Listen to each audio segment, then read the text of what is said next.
A capacity crowd has continued its New Year's celebration for 2 days here in the Valley. And now they're ready for some football. For the first time ever, it's Ohio State and Kansas State. Here comes Kansas State with a record of 11-3. The Big 12 champions making their first ever appearance in a BCS bowl game.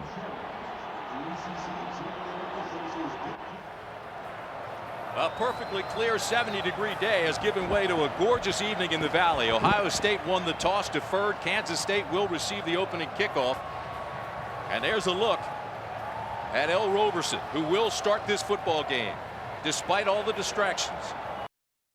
There's Mike Nugent, one of the best place kickers in college football for Ohio State. And he'll be kicking to one of the mighty little ones, 5'7", Darren Sproles. And you see what he's done for the year. Folks, he is versatile, he is small, but extremely quick.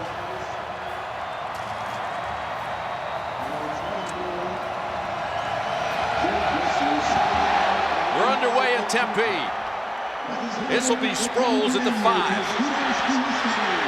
Sproles spins past one and bangs his way out to the 25-yard line. So Kansas State goes on offense, and we'll get our first look at their quarterback. Bill Snyder said El Roberson will start. We assume he will go the distance. Let's meet him in his own words. El Roberson III, Robert E. Lee High School in Baytown, Texas. I've thrown for over 2,000 yards and rushed for over 900. He's 6'4". He is really talented. 6'1", 205. Here's the give to Sproles off the right side. Breaks the tackle and gains about 3.5 yards. The Tostitos starting lineups, backs and receivers, all eyes will be firmly focused on Darren Sproles all night. Kansas State has averaged almost 300 yards a game during the swing streak. James Terry is the big-time receiver. The Wildcats' offensive line is really good. Not big, but probably the best in the country at combo blocks. Nick Leckie is the best player. He's their center. 2nd down and 7. Option. Sproles. Not much. Ohio State is swarming. Ohio State does have that swarming speed type defense. It ranks first in the nation against the run. Spotlight number 93, Will Smith, a senior co-captain there on the right, who is the Big Ten Defensive Player of the Year. At linebacker, Bobby Carpenter gets the start in there, along with Reynolds. A.J. Hawk is the leading tackler. In the secondary, Fox and Gamble are excellent cover guys. Sally and Allen, big play safeties. Some point Sproles is going to want to go over the top. James Terry, a guy that has been a big play guy, averaging nearly 20 yards a catch. He will try to get behind Gamble, who sometimes takes some risks and plays the underneath stuff a little too heavy. 3rd down and 5. Roberson looks at the defense, changes things, goes to the gun. He's very mobile. Almost picked off. That's my guy. A.J. Hawk. You talk about a perfect name for a linebacker. And he's the underneath coverage on that throw. This guy, I don't even know if he understands how good he can be. He's playing behind a great defensive line. He says the one thing he wants to work on is getting off blocks a little quicker, because next year he won't have Anderson and Scott in front of him. But A.J. Hawk is awfully good. There's Michael Jenkins. You talk about good. Extremely versatile, very talented. This is a high spirally punt. Oh my, this takes him all the way back to the 15. Jenkins looks for some blocks. Jenkins across the 30 to the 32-yard line. A fine return, a 56-yard punt, and a return of 18 yards. So Ohio State goes on offense, and we get our first look at the Buckeye star quarterback, a 6'4" molecular genetics major. Craig Krenzel, Henry Ford II High School, Sterling Heights, Michigan. 23-3 as a starting quarterback at Ohio State University. He is a smart, tough, competitive senior who was the MVP of this game a year ago.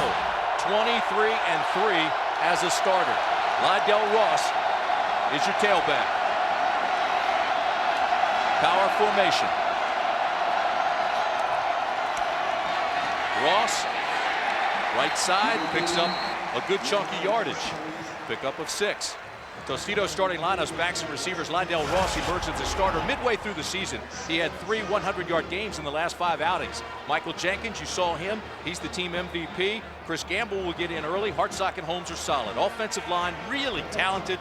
3 seniors, 2 sophomores. Everybody over 300 pounds except Mangold. He's 280. Stepanovic, 6'4", 300 is the leader. And first team All Big Ten. There's a look at Jim Tressel. Boys, he had a great run at Ohio State, 31-7 in 3 years with the national championship. After the mark, it's 2nd down and 5.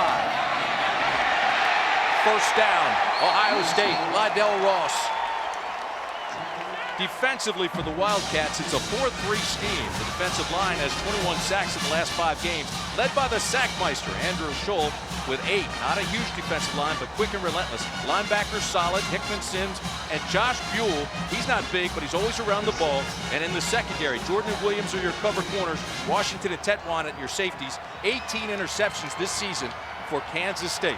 And Coach Snyder allows Bob Elliott, his defensive coordinator, turn his defensive ends loose. They'll play wide. They can come underneath. They are the key to this great pass rush for Kansas State. First down, play action. Krenzel on the waggles, got company, and throws it away. We told you he was smart outside the tackle box. When Scholl got to him, he released it for no loss on the play. Second down, Krenzel throws. It's blocked at the line of scrimmage. Again, it was Andrew Scholl who got a hand on it. He ranks 5th in school history with 20 career sacks, but he also is 6'5" with a huge wingspan and blocked that ball. Well, and that was a little different look by Bob Elliott. Offsides against Kansas State. The defensive coordinator for Bill Snyder does not bring a lot of pressure. Doesn't have to with this great defensive line. That time he brought Josh Buell. Defense. So 5 penalty. Ron Cherry has a little problem with his mic. These are officials from the Atlantic Coast Conference. The umpire, Mike Webster. Ron Cherry, your referee. He ordered a number 6 and supersized it. Good group from my old conference. One of the least penalized teams in the country. 2nd down and 5. Ross bangs his way out just short of the midfield mark. Ted Sims is the tackler there. Tim Sims played his best football the last 2 games, but Ross off to a good start. 3rd down and 3. K-State shows blitz. They try to go over the top, and Jenkins was open, underthrown, and picked off. Cedric Williams with his 4th interception of the year.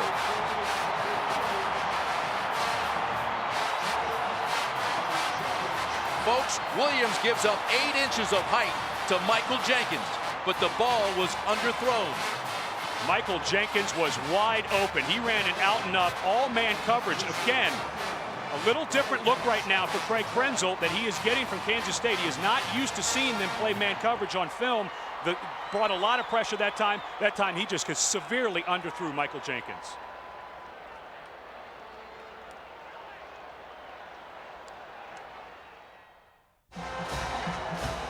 Krenzel's first interception in 69 attempts, and he's kicking himself because he had a mismatch that he wanted and his receiver was open.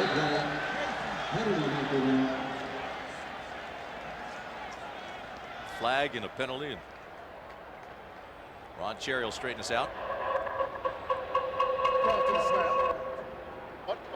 Offense.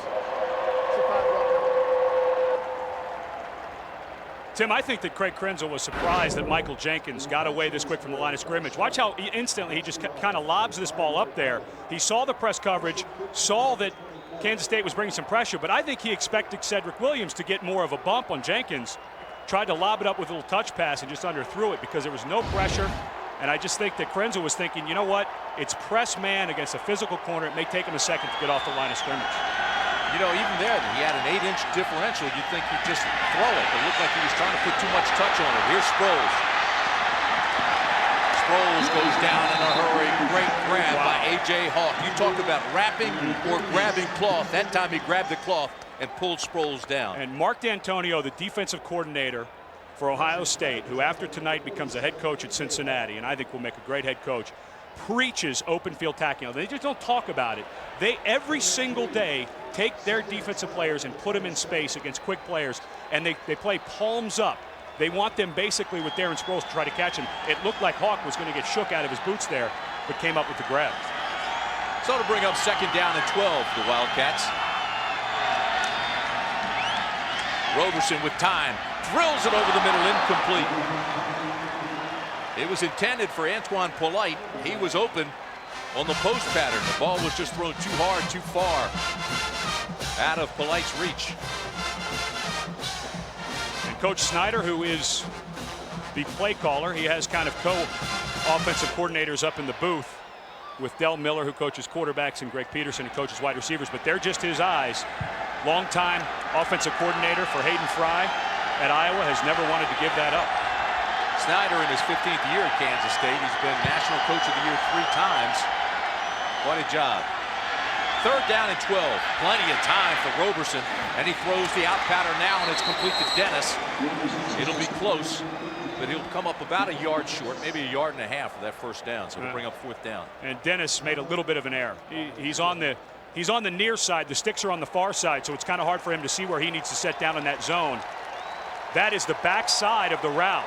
Roberson was looking front side. Right now he's talking to him saying, Davin, you have to know where the sticks are. You have to get out towards the 40-yard line. And that's exactly what Coach Snyder's telling him. He wasn't being pressed, I'll tell you that. He was not wide at all. open. Yeah, he just lost his sense on the field, but he was on the near side, the sticks on the far side. Jared Bright getting ready to kick to Michael Jenkins. High snap. This is an end-over-end kick that'll go out of bounds at about the 44-yard line. Let's see where they mark it. Oh, Ohio State did not get a good mark there. No, that's about a 7 or 8 yard difference between where it went out and where they marked it. A 24-yard punt by Bright. That's not typical either. We'll take a break. We'll be back. Spectacular night in the Valley. Sun Devil Stadium has never looked better. Temperature 60 degrees. Ohio State comes out for its 2nd offensive possession. In the first one, Craig Krenzel had the matchup he wanted and just underthrew it for an interception. His first interception in 69 attempts. Well, Jim Tressel, like his compadre across the field, Bill Snyder, also calls his own plays. And right now, little adjustment, expecting to see more 4-man rush, drop 7, seeing some pressure. And now with Michael Jenkins and Santonio Holmes, who has had a spectacular second half of the season, becomes more of a threat deep down the field. Problem down on the field, issues with the game clock. The other thing that you would think Ohio State has to adjust is the way they're handling Andrew Scholl, or not handling him, because he's been all over the field. In their first offensive possession, he almost had a sack. Chase Krenzel and forced him to throw it away. Then he knocked down a pass. Well, the problem is, and we talked to these coaches about getting ready, and that was Jim Tressel's biggest concern, is game speed. You can do as much as you can full speed, but you've got to be careful not to injure these guys. And I think right now the offensive line for Ohio State may be a little surprised at the speed of Andrew Scholl.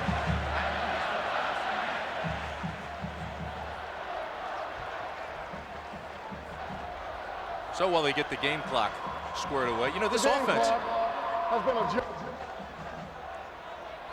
So the game clock seconds is the time. Has been adjusted to 9:59. Well, with this matchup, they don't want to cheat us. What I was going to say about Ohio State's offense, it's been a tough season. 94th nationally, and you think they miss Maurice Clarett? Last year, Clarett ran for 16 touchdowns himself. This season, the Buckeyes as a team have rushed for a total of 14 touchdowns. A lot of that had to do with the health of both Lydell Ross and Maurice Hall. No question. Ross had that turf toe, man, and early in the year, you could see he just couldn't push off. Right now, the healthiest he's ever been, and he's run hard inside a couple of times. Averaging 4 yards a carry. Tries to pattern his style after Eddie George. Let's see if he can have that kind of success. First down, Ross, left side, gets a block, now runs right into a tackler.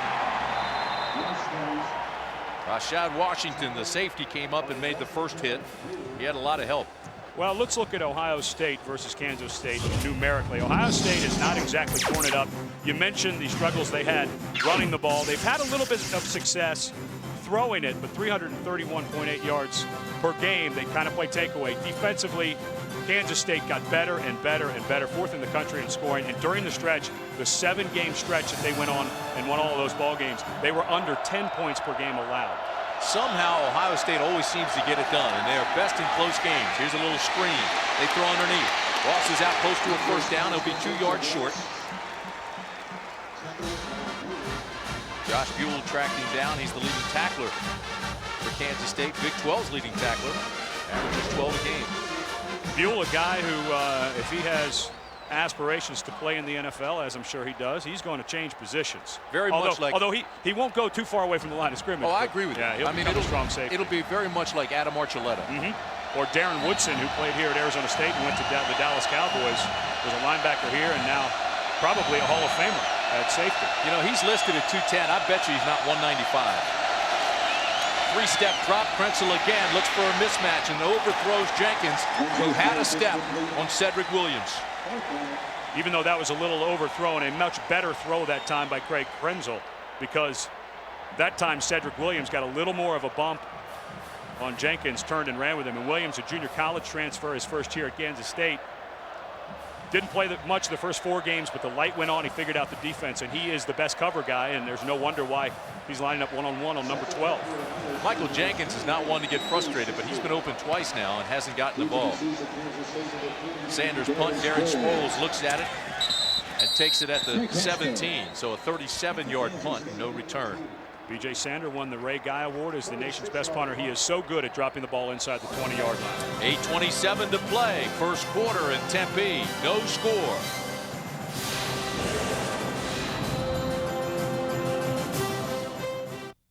This is the Tostitos Fiesta Bowl. Craig Krenzel just 1 for 4 already in this ball game. Michael Jenkins has been wide open twice. They got the mismatch they wanted, but they've been unable to hit him. No receptions Cedric yet. Williams at 5'9".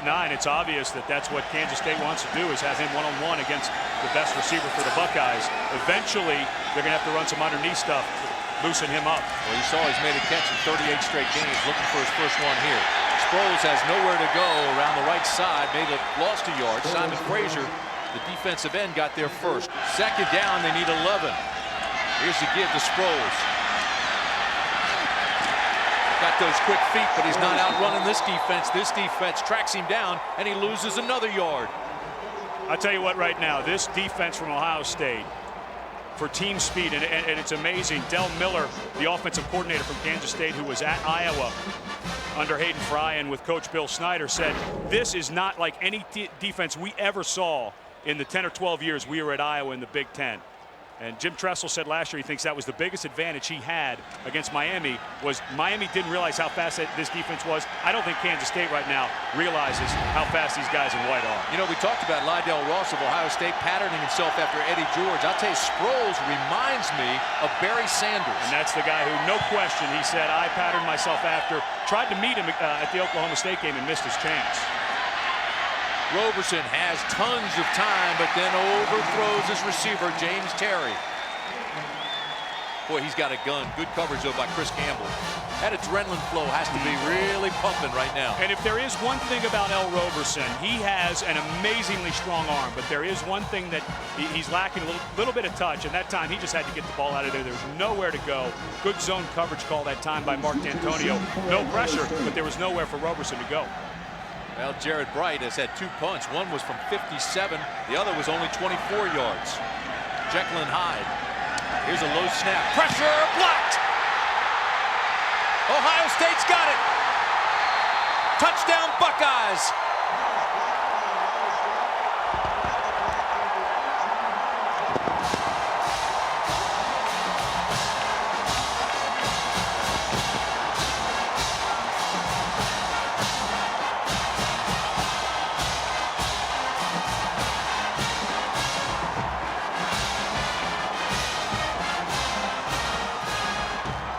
That.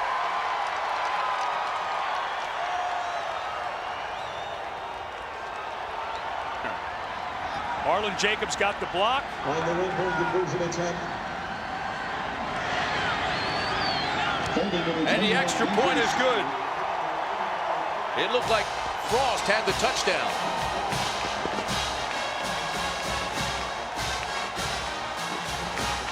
Jacobs came clean, got great penetration, laid out, and was in there before Bright could move. The low snap contributed.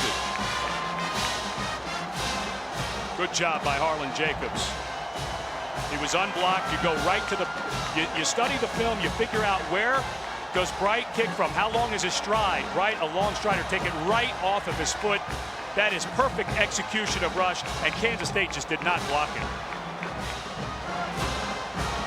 7-0 Buckeyes.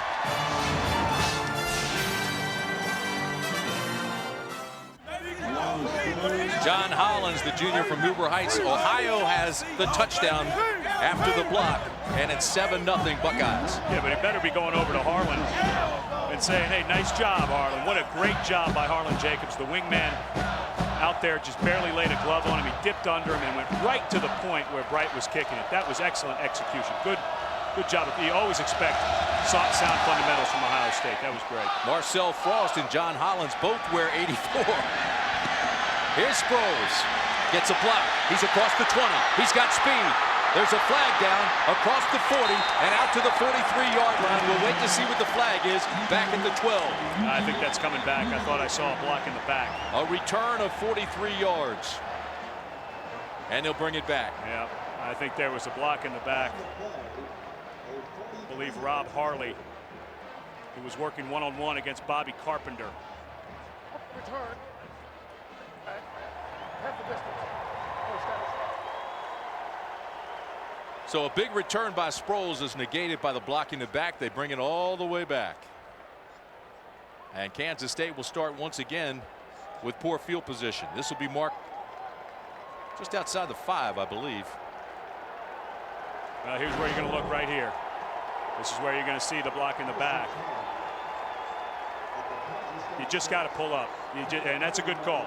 Right by the ball.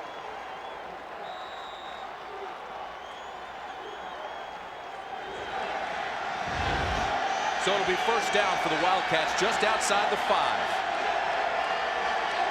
Start in the eye, switch with L. Roberson now out of the gun. Roberson throws incomplete. Antoine Polite was the intended receiver. Roberson now just 2 for 6 and hadn't found his rhythm. You know, you mentioned something on the last throw when he had time to throw, and he threw a ball that was about 117 miles an hour out to James Terry. I can't even imagine the emotions going through L. Roberson. But, you know, sometimes it's good just to get out on the ball field. Just all the things that are going on. This is a safe place for you to come and compete. And I just hope that L can get himself calmed down, because right now there's no question that there is a lot of adrenaline coursing through those veins. What does he mean to this team? How about 7,600 yards of total offense? The draw. They track him down at the 8. Bobby Carpenter made the tackle. This defense right now, it is swarming. Well, and you know, when we met with them a few weeks ago, we went up to Ohio State to get an early start on our prep, and we were talking to Mark D'Antonio, the defensive coordinator. And it was a week and a half. No, it was actually 2 weeks after the Michigan game, and he was still physically upset, emotionally upset about how poorly his defense played, and the other players too that upset. And you can just tell they've come out. Will Smith, all these guys have it geared up. They are not going to be embarrassed like they were at Michigan. Terry and Dennis to the top of the screen. Polite at the bottom, out of the gun. Shuffle pass to Sproles. To the 9, maybe the 10, that's it. Reynolds and Hawk made the tackle. Well, this is what Kansas State has done all year. Out of this shotgun, they'll run the option, they'll run a shovel pass underneath. But I think right now, Bill Snyder needs to stop any kind of misdirection that takes time. There is, right now, Ohio State is playing as fast as any defense that I've seen in a long time. He needs to go right at him. Low line kick by Jared Bright. Jenkins has it, and he's into Kansas State territory, back to the 43-yard line. So a 41-yard punt and a 7-yard return, and the Buckeyes will start with great field position. So the explosive offense that we expected to see out of Kansas State is not here. Ohio State shutting them down pretty good, and now we'll see the Buckeyes go on offense, and for the first time, great field position.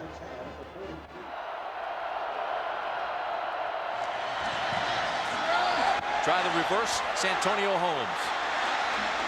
And Kansas State all over it. They'll lose yardage back to the 45. Jermaine Berry made the stop. Well, it's not like those purple shirts are slouches on defense either now. I mean, Ohio State's playing lights out defensively. How about this? You know what? You're exactly right. Kansas State has allowed only 4 offensive touchdowns in the last 24 quarters. You know, and it's amazing. They're almost forgotten because of all the big names on offense for Kansas State. But this defense has gotten better and better. They talk about embarrassing games. For Ohio State, on defense, it was Michigan. For Kansas State, it was Oklahoma State. They got shoved all over the field. They stuck their foot in the ground, said, you know what? We're not going to let it happen again. They won 7 games in a row after that. Buckeyes need 11 on 2nd down. Krenzel has pressure from behind and throws to a wide open Holmes, and it's incomplete. Well, Hickman had the pressure, and somehow, Santonio Holmes came clear and was wide open. Well, I think adrenaline might be playing a little part on both of these quarterbacks. Both of them missed throwing a little bit early. Pressure from Hickman, but that's not what causes the bad throw. Holmes was wide open. This is unbelievable. Yep, the safety backing out of there. Look at this. That's a Excuse me, the corner, Randy Jordan, and he just absolutely takes his eyes. You've got that quarter of the field. You better not take your eyes off of number 4. Craig Krenzel now just 1 for 5 with an interception. 3rd down and 11. Steps up, tries to buy some time. Throws to the flats. Has it complete to Childress. Look out! Childress is loose. Inside the 10. Bam Childress. The 5'10", 185 junior takes it all the way down inside the 10-yard line, a gain of 35.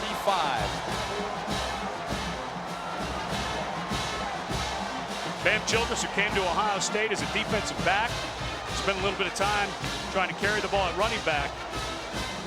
Jim Tressel has now found a place for this young man in his offense. He's kind of a tweener. They'll put him in the slot. They'll sometimes put him in the backfield and get him out on screens. He has great speed, and they just had to find a way to get number 3 involved in the offense, and they did. Buckeyes go to the elephant formation. They go low. Hartsock and Hamby, 2 tight ends. The give straight ahead to Ross. Tries to bounce to the right side, and not much. You know, you have the feeling with these 2 defenses, the way they play, Ed, that this will be a game that is perhaps low scoring, whatever that may be. But it will be a game of big plays. You have to believe that with all the talent that's on the field. Well, and the first big play was Bam Childress. Linebacker made a choice to kind of come off of and force Krenzel to make the throw, and he did. And Ohio State, though, has not been good in the red zone in scoring touchdowns. Right at 50% touchdowns to trips inside the red zone.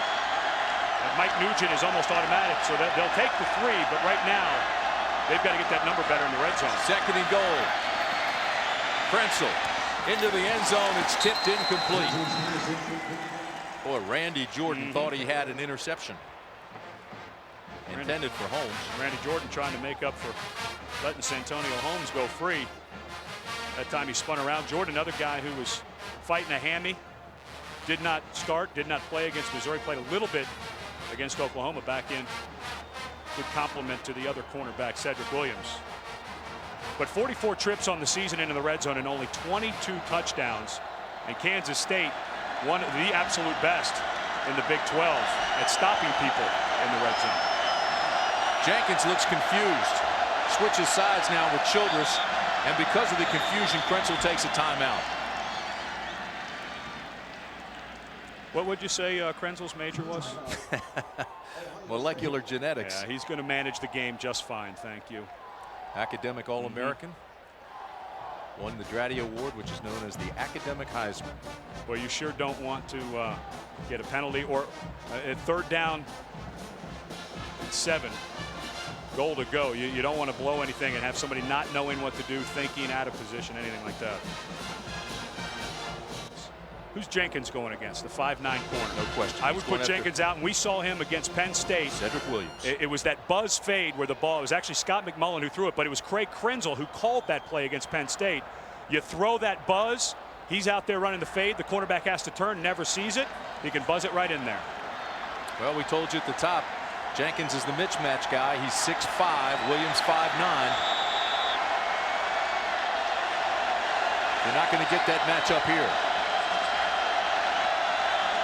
3rd and goal.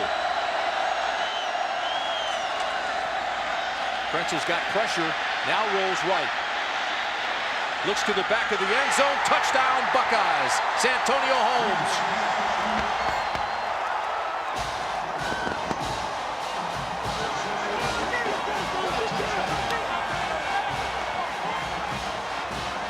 Santonio Holmes has matured, a redshirt freshman.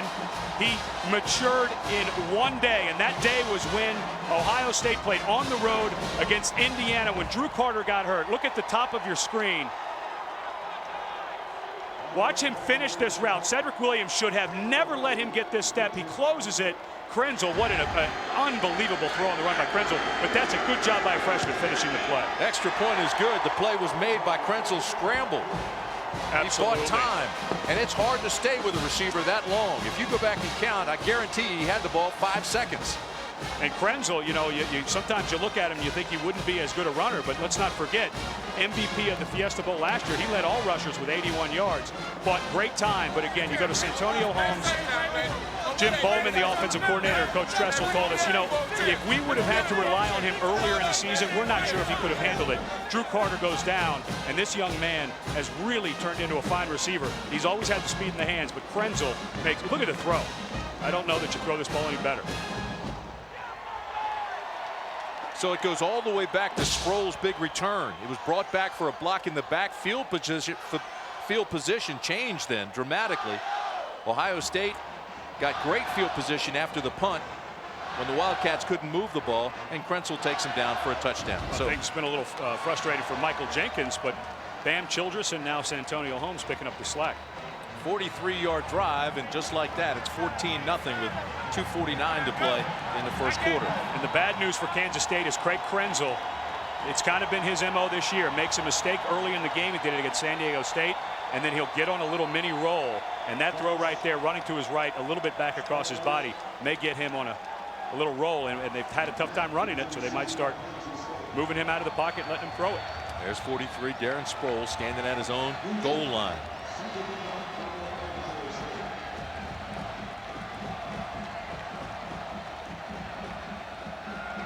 Mike Nugent, one of the best place kickers in college football.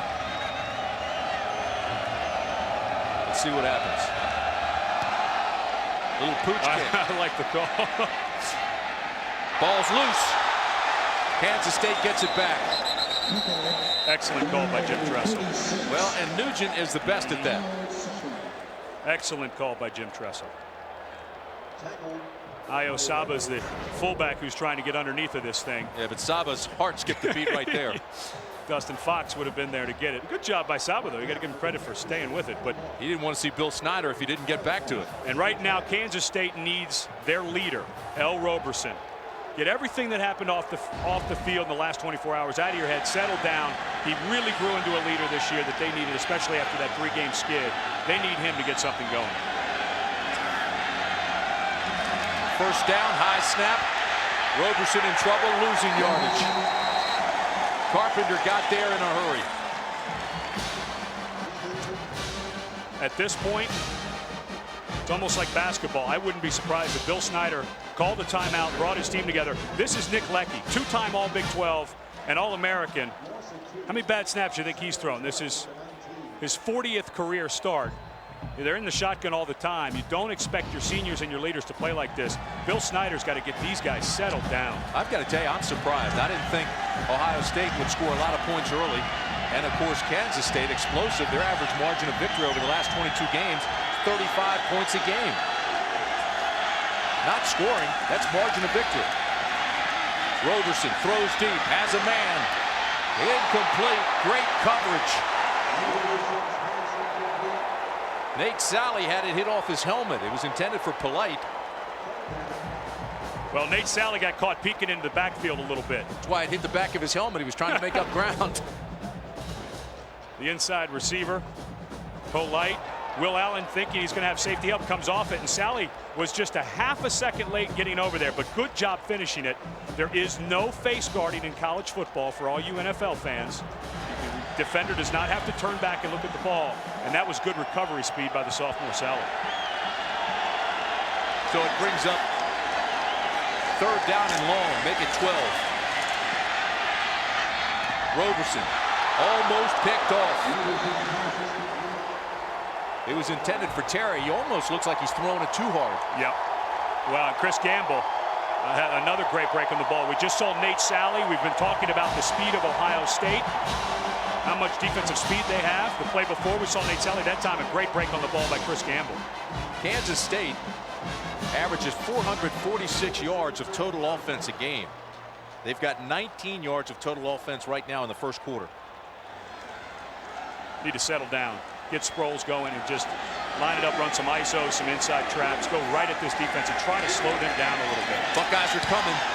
Bright gets it off. It's a high tail wagger. Jenkins takes it at the 39. Tries to buy some time, but they're all over it. But again, Ohio State will have excellent field position after a 42-yard punt, a 7-yard return, and they'll mark the ball at the 46.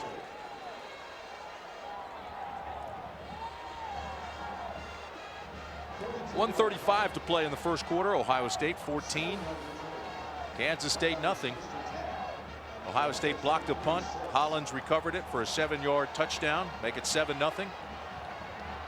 Then Holmes with a 6-yard touchdown pass from Krenzel to make it 14-0. With that throw that Krenzel made, I'd let him air it out. Get him back in the pocket. Right now, the Ohio State offensive line doing a nice job blocking the front of Kansas State. They're giving him plenty of time. Childress the motion man. First down. This is Ross. Big hole right side. Explodes out to the 45. They'll mark it at about the 44.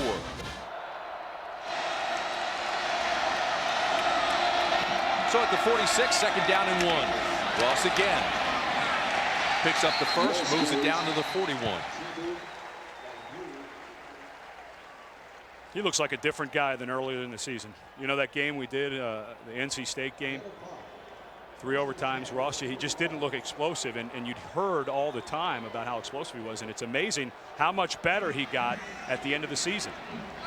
Well, Indiana was his breakout game. He had 170 yards. As a matter of fact, 3 weeks in a row. Indiana, Penn State, Michigan State, he ran for a total of 408 yards. He just went on a tear. You're right. First down, Buckeyes. Ross has speed, gets the corner. Buell misses a tackle. And all the way down to the 20 goes Lydell Ross, the junior out of Tampa, Florida. A gain of 21. And this is a misdirection pitch. It looks like they're going to run an ISO to the inside. It looks like they're going to run an ISO. Watch the fullback action, and Krenzel's just going to pitch it back. They leave Houchin completely unblocked. And Ross, all he has to do is outrun the defensive end. Houchin read it fine. But this is as good as Lydell Ross has run all year. Houchin making a valiant effort to try to get there, but just doesn't have the speed to keep up with Ross. Good play design by Jim Tressel. As the first quarter comes to an end, this does not look like the same Kansas State team that beat up on Oklahoma. But it does look like the national champion Ohio State Buckeyes from a year ago. You're watching the Tostitos Fiesta Bowl on ABC. A near perfect cloudless day, 70 degrees, has given way to just a spectacular evening in the Valley of the Sun. Tim Brandt, Ed Cunningham, Sam Bryant with you. You are watching the Tostitos Fiesta Bowl in Tempe, Arizona. Ohio State leads Kansas State 14-0, and the Buckeyes are threatening again. First down, Ohio State. Play action. Krenzel has time. Looks to the end zone. Intercepted. Cedric Williams with the interception, and it was spectacular.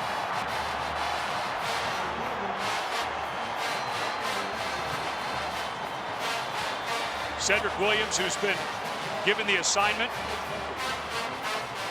of one-on-one against Michael Jenkins, gets beat to the inside. This ball thrown just a little bit late. Good double move there by Jenkins. Set him up with the in-foot. This is a bad throw by Krenzel again. He threw one earlier under through Jenkins when he had Cedric Williams beat to the outside. That time he made a great double move in the middle there. Stemmed him, came back to the middle. That ball was thrown late and behind Michael Jenkins. Cedric Williams with his second interception of the night. He now has 5 on the year. Let's see if that can turn things around for the Wildcats. First down. Option. Rogerson has nowhere to run. Maybe gets a yard. Runs right smack into Bobby Carpenter. Let's go downstairs. Here's Sam Ryan. Sam? Well, Tim, Cedric Williams learned responsibility at a very young age. When he was a senior in high school, his mom, Alma, suffered a heart attack. So he put football and college on hold for 2 years so he could take care of his mom. He actually took a job driving an auto supply truck for $6.75 an hour to help pay for his surgery for her. When his mom's condition improved 2 years later, he walked into Garden City Community College before eventually signing with K-State. I spoke to Alma. She said she's doing fine. She's watching the game from home in Florida. Sproles with a great run, Sam, while you're giving that nice report on Williams, and he's close to a first down out at the 30. Got a nice block from John Doty.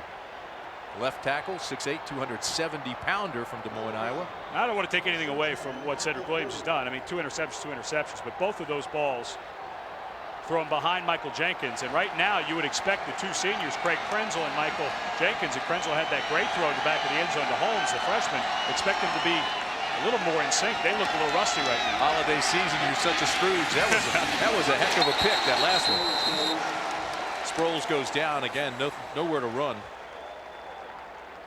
Well, I think that, you know, when we talked to Mark D'Antonio about looking at the option, he said, I would be worried about defending Kansas State's option if we only had a week to prepare.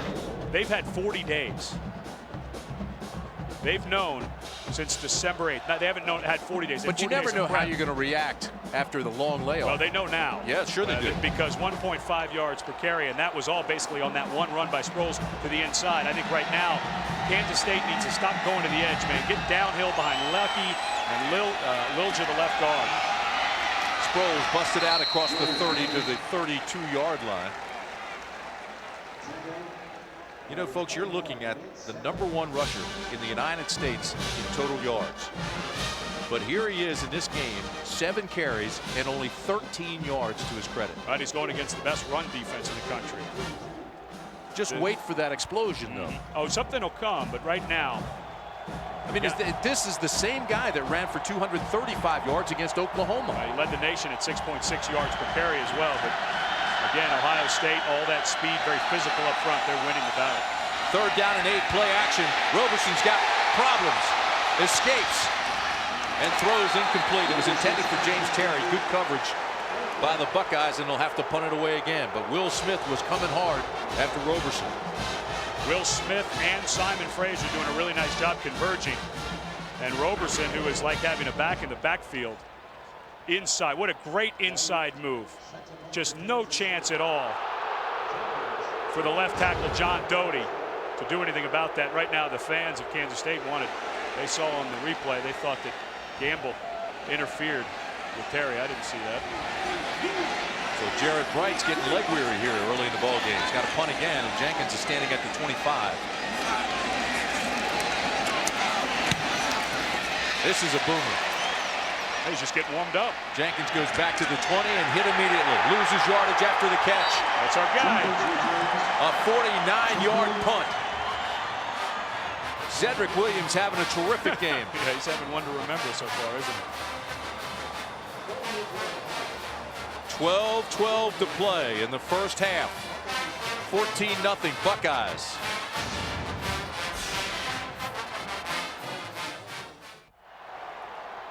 Kansas State looks emotionally drained. They don't look like the same ball club that played Oklahoma. 2 turnovers, and they've been unable to convert them into points. Meanwhile, the Buckeyes look like they're playing for another national title. First down.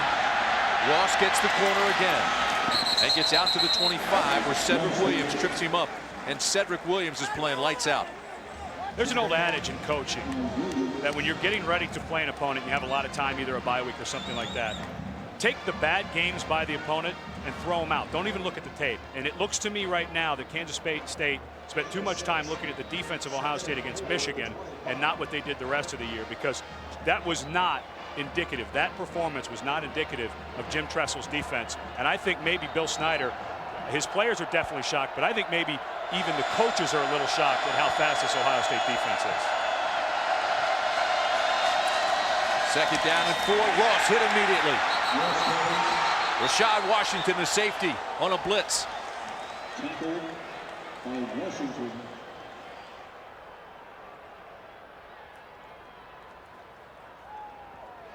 Well, coming up on the Pontiac High Performance Halftime Show, John and Terry will be joined by Oklahoma head coach Bob Stoops and LSU head coach Nick Saban as we look forward to the BCS championship game. Plus, we'll have previews of tomorrow's NFL wildcard games. That's all coming up at halftime. All the fellas down in New Orleans getting ready for the Sugar Bowl. I would think pressure right now if I'm Bob Elliott, the defensive coordinator. He showed it a little bit earlier. Right now, this is a passing situation for Krenzel. Get the ball out of his hands. Brandon Joe, the lone setback. Third down, and Krenzel's got problems again. Buys time. Throws complete to Jenkins. First down, Ohio State. Jenkins' first catch of the night. So he's made a catch in 39 straight games now in his 51st of the season. And that time it was again the feet of Craig Krenzel that make this happen. When he moves out of the pocket, Ted Sims, the middle linebacker, has to move with him. As he moves to his right, Ted Sims is standing at that Mike linebacker spot. He has to go with him, and Michael Jenkins came right in behind where in the zone coverage the Mike linebacker would have been. Good read by Craig Krenzel. Hamby and Hartsock switch sides. First down, Ohio State. Again, Krenzel on the move, this time being chased by Buell, and is knocked out of bounds after a gain of 1. Boy, Josh Buell can fly. Well, I was just going to say, you know, it's amazing. You watch Krenzel, and he's had a couple of bad throws. He had the great throw to San Antonio Holmes, but the one thing that's been consistent is you underestimate how fast he is. I thought he was almost going to outrun Buell here.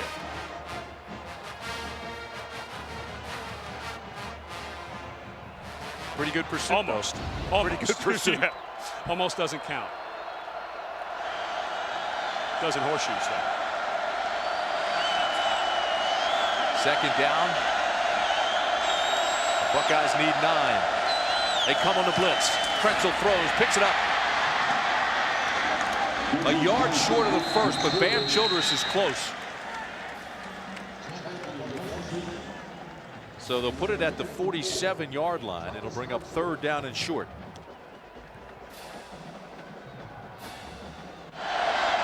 They need 1 on third down.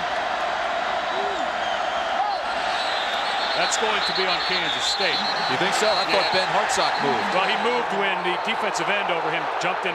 If the officials call this right, well, now we've got a scuffle. And a flag.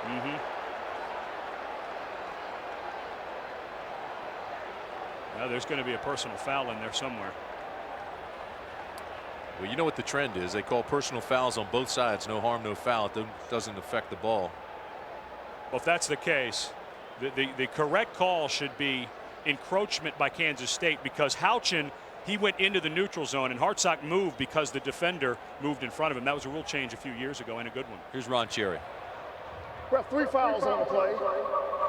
Dead ball, false start, offense. Then we have, after the play was over, 2 dead balls, personal fouls. Those fouls will offset.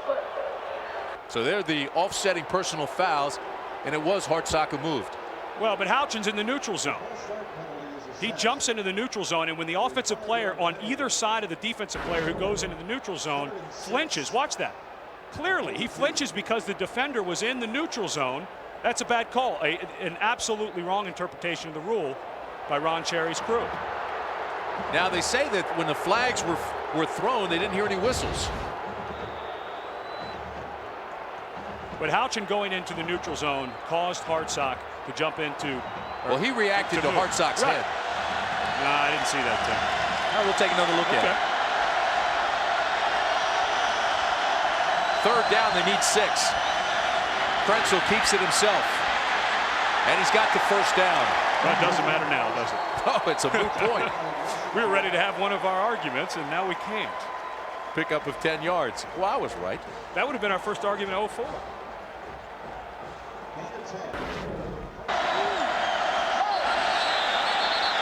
He moved his head. Well, I heard the whistle. So did I. Kansas State's defense, and you're still trying to claim that, you know what, we're going to have to settle this argument. We're going to have to take a look at that again. I can't lose my first argument to you just because you get the last word there. Bill Snyder not happy.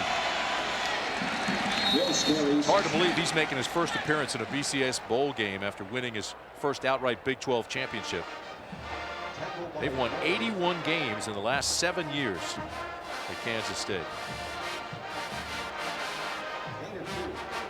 The knock on Bill has always been he schedules cream puffs, but I'll tell you this, that man right there can flat out coach. Well, and you know what? You can talk non-conference all you want. They're tied with Nebraska for the most wins in the Big 12, which started in 1996. So you can say whatever you want about non-conference schedule, but they've been tied one of the best in the Big 12 conference. Second down for Krenzel. Again, he avoids the rush and throws it away. Good pressure by Josh Buell. But Krenzel showing great feet tonight and great presence. Well, the one thing that Craig Krenzel does very well, and you hear quarterbacks talk about this all the time, you are supposed to feel the pocket and see downfield, not see the rush and feel downfield. Your eyes have to stay down, and Krenzel does such a nice job. And you notice when he runs out of the pocket, he runs parallel to the line of scrimmage because the big money is down the field, not him taking off and picking up 4 or 5 yards in a scramble. See what Krenzel does here. He's faced with a 3rd down and 8. Timeout on the field. That's going to get under Jim Tressel's skin. 7:45 left in the second quarter, burning your second timeout. So far, it looks like the L. Roberson situation has definitely affected the Wildcats. 7:45 to play in the first half. 14-0 Buckeyes, and they're threatening again.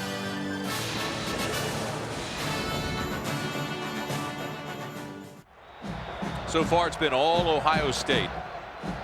And surprisingly, Kansas State has yet to get out of the blocks, not playing very well. L. Roberson, with everything that's been surrounding him, with the accusations and the filed complaint, he's only 3 of 10, 15 yards. But right now, it's Krenzel. This time he throws to Ross, and Ross is down to the 40-yard line or close to it. He'll mark it at the 41, tackled by Jermaine Berry. Boy, what a great play by Berry. He's that inside defensive tackle. They list him at 6 feet. If he's 6 feet, I'm Manute Bol. He's about 5'9", junior college guy.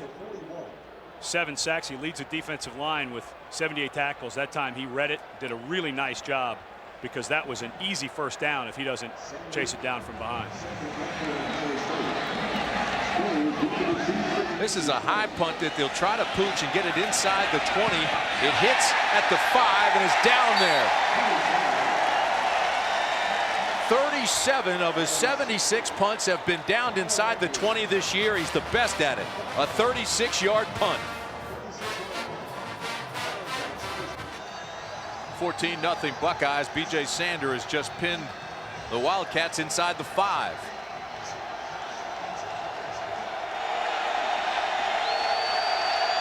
So far, L. Roberson has not found his rhythm.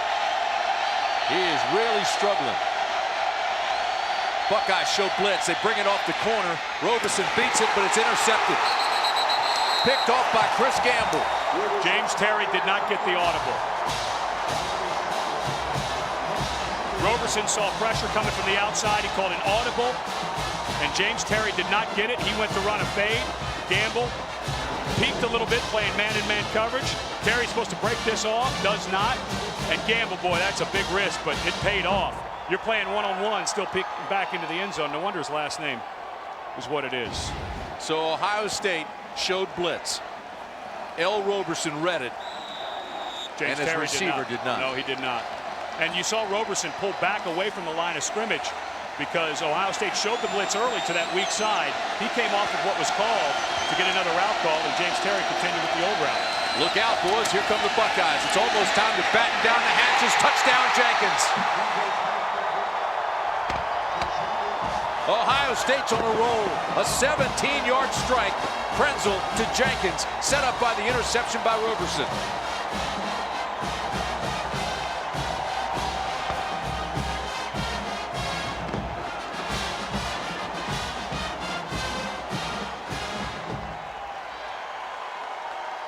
You know who's loving this right now? USC. Team that ran all over Oklahoma, getting trounced early by Ohio State. This helps their argument a lot, doesn't it? Nugent's extra point attempt splits the sticks.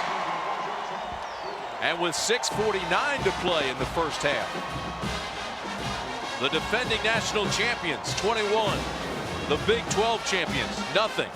Krenzel to Jenkins, making a statement. So the Buckeyes get their first turnover of the night and immediately turn it into points with a touchdown from Krenzel to that guy Jenkins. 2 interceptions for the Wildcats of Kansas State. They've had no points out of them and getting very little offensive production. And James Terry, the guy who has been their explosive receiver all year, missed an audible that set up that touchdown. The pick thrown by Roberson. Aaron Sproles, leading rusher in the United States in total yards, has been unable to get going tonight. I'd be thinking about another pooch if I were Ohio State. You don't want a big play to take this momentum back. That's exactly why they're doing it. Taken back to the 30-yard line, Victor Mann. What a great play. The play action is what sets this up. You fake the little ISO inside handoff. Jenkins comes inside, throws a little fake. Randy Jordan, the cornerback who's covered him, not Cedric Williams that time. Watch when Jenkins comes into the middle. He puts his hands up like he's going to go crack block. And watch the eyes of Jordan, number 9. He peeks into the backfield, and that is the step that Jenkins needed. What a great. This guy, he may not have the burning speed, but he is going to make a great pro because of little things like that. Every team needs a guy that can do those little things and do it. It just looks natural when he's going in there. You think crack, crack, crack. He makes it look like that's what he's doing. Ohio State has had some great receivers as you look at an injured player, and it looks like it's Brandon Archer. But you talk about the receivers that have been at Ohio State: David Boston, Chris Carter, Joey Galloway, Terry Glenn. I mean, they've had some great receivers, and Michael Jenkins trying to put his name with those receivers in the history books in Columbus. Timeout on the field. We'll take a break as well, and we'll return. Aerial coverage tonight by Tostitos, celebrating the Fiesta Bowl, the 33rd annual, on a gorgeous night in the Valley of the Sun, Tempe, Arizona. You got to figure about what, 2/3 of the fans here in purple. Sure turned out, didn't they? Right now they're very quiet. Roberson scrambles his way to a first down, and L. Roberson, who's got that great ability to run, has run for over 1,000 yards this year, gets loose for the first time before Will Smith can take him down. A gain of 11. And right into the middle of that offensive line is where they got that in the last 7 possessions. Well, not much. The only 7 possessions. 6 punts and an interception. One of those punts blocked and recovered for a touchdown. And on the other side of the field, Ohio State's had to punt only twice and had great success with it. The punt that pinned Kansas State back at the 5 led to an interception. Here's Roberson, threw a strike that time to Polite, and it should have been caught. He needs some help to get out of this funk. Well, you don't need an offensive lineman down for Kansas State, which is what they have. And that's the right guard, Mike Johnson, who is so key to this offense. Mike Johnson, Nick Leckie, the center, and Ryan Lilja, the left guard. So dominant against Dusty Dvorak and Tommy Harris in the Big 12 championship game. Well, you look at that one Johnson, and you mentioned 3 guys, because this offensive line is one of the best combo blockers. Boy, combo they get blockers in the country. Yeah, they really are. Yeah, and then the play before against Roberson, it was Lilja and Leckie who did a nice job. Ben Retley comes in, 73, to take his place. Retley's a 6'7", 305-pound senior. And right now, Nick Leckie, the center, just calming him down. It's the center's job in there as a leader. Just tell him, line up, play ball. See the numbers on Roberson. It's 2nd down and 10 for the Wildcats. It'll help.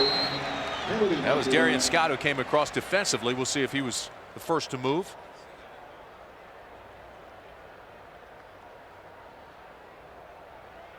And you're right, that'll help.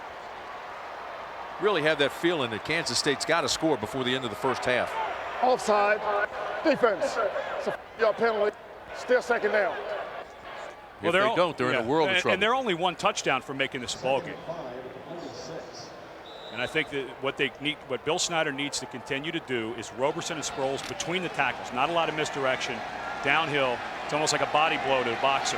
You keep going to the outside, you're just going for the headshots. You need to soften him up a little bit. Well, you got to get Sproles and Roberson in some kind of rhythm. I mean, he's going against the #1 rush defense in the nation, so he's got to be able to throw.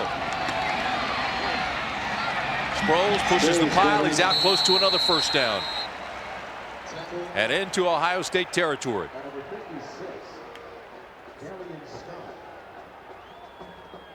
Take a look at our game summary. How did we get to 21-0? And it all started with a blocked punt. Harlan Jacobs coming from the outside. Recovered by John Hollins. And then Craig Krenzel makes a great throw back across his body to Santonio Holmes. And Michael Jenkins, little decoy on the play action. Faked like he was going to block. Got inside Jordan.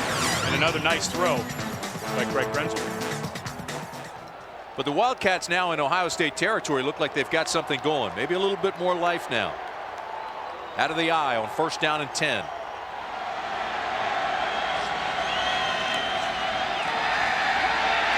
Roberson overthrows James Terry once again. It wasn't even close. Let's go downstairs. Here's Sam Ryan. Sam? Well, Timmy, you've been talking about the Al Roberson situation. As far as the investigation goes, Lieutenant Ron Warner of the Paradise Valley Police Department says there's no supporting evidence, no witnesses, no physical injuries, just two opposing descriptions of what happened. Now, the alleged victim was examined by doctors yesterday. The results are not expected until early next week. Warner says Roberson has been fully cooperating, denied the allegations, and told detectives any contact was consensual. No charges have been filed.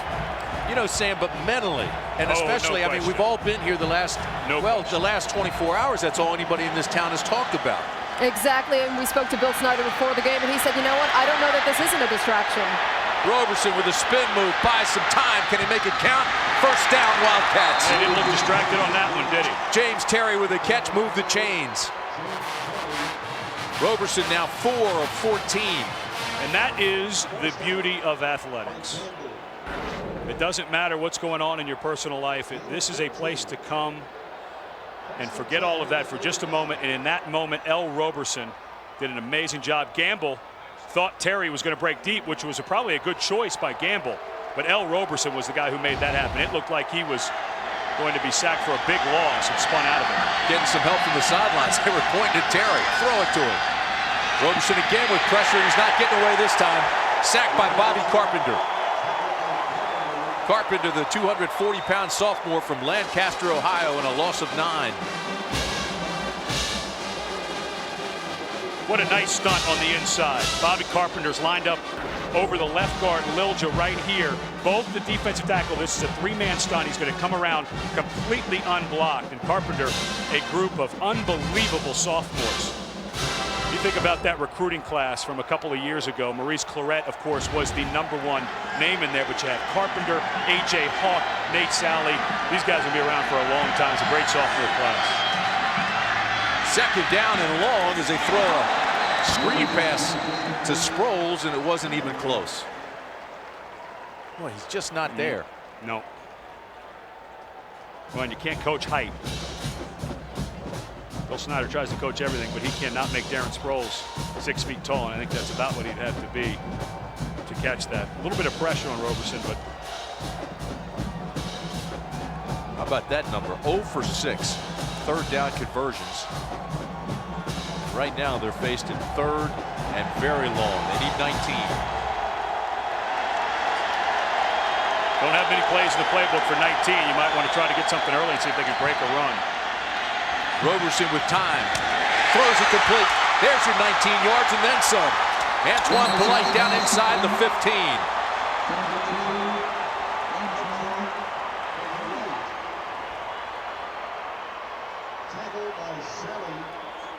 A gain of 31. Bill Snyder never changes. He always looks very calm no matter what the situation. And that time Nate Sally, he just kept backing out, kept backing out, kept backing out. He needed to squat down a little bit as Antoine Polite came in there. He needed to set down. He just gave up way too much ground. He had a man-to-man and didn't know where the sticks were. That was a mental error by Nate Sally. Roberson changes the play. Looks to the end zone, incomplete, intended for Terry, incomplete. I thought he had it for a minute. Looked like he could make that catch. Yeah, that was weird. He was looking slant the whole way. It looked like he threw a nice ball, and Terry calling for. I'm wondering, you know, he landed a little funny on that catch up at the top. Watch when he comes to the inside. That's a well thrown ball. Yeah, he's got to run through that, and that's Terry. I don't know if he's healthy, Tim. You know, he landed a little funny on that catch on the sideline on the scramble, but he didn't run through that ball. He didn't really need to leave his feet if he could have run through it. 10th play of the drive. That should have been 6. Second down and 10. They can get the first down without the touchdown. The option. Inside the 10 and close to the 5 goes L. Roberson. Pickup of 7. And Nick Leckie does such a great job. Such a great job with the scoop block from the backside. And he has to go a long way to get to A.J. Hawk and gets him cut down. Watch the backside, the scoop all the way to right there to A.J. Hawk. And Leckie, he's going to make a fine professional lineman. Good job. Good movement in the middle of the defensive line. Third down and 3. Option. Sproles to the 1. Touchdown, Kansas State. Darren Sproles with a great block from Travis Wilson from 6 yards out.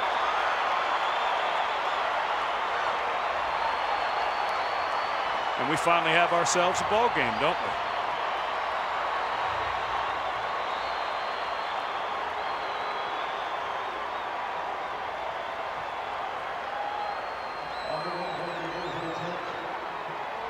Joe Ream comes on for the extra point.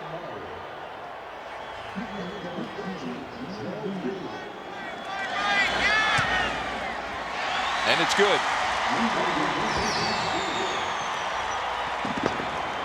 Well, until the latter part of the second quarter, anything to the outside of this Ohio State defense, any option or toss sweep, was just getting stuffed. I mean, there's just too many white shirts. That drive, the offensive line doing a much better job getting to the second level in the linebackers. Good job by Wilson getting on Will Allen, the safety. And Sproles finishes it, but Smith forces the pitch. That's the defensive end's job.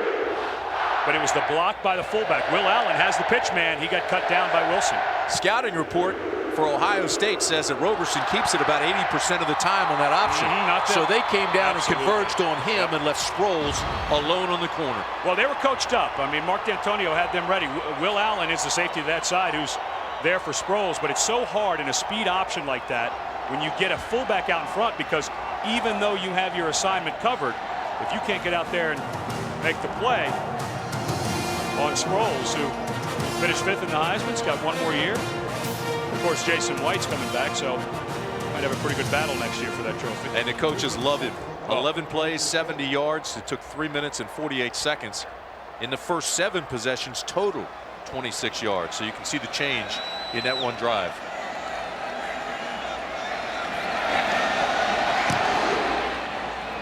This is a low liner that hits at the 17. Bam Childress picks it up, tiptoes past the 15 to the 17-yard line. Tackled by Josh Buell.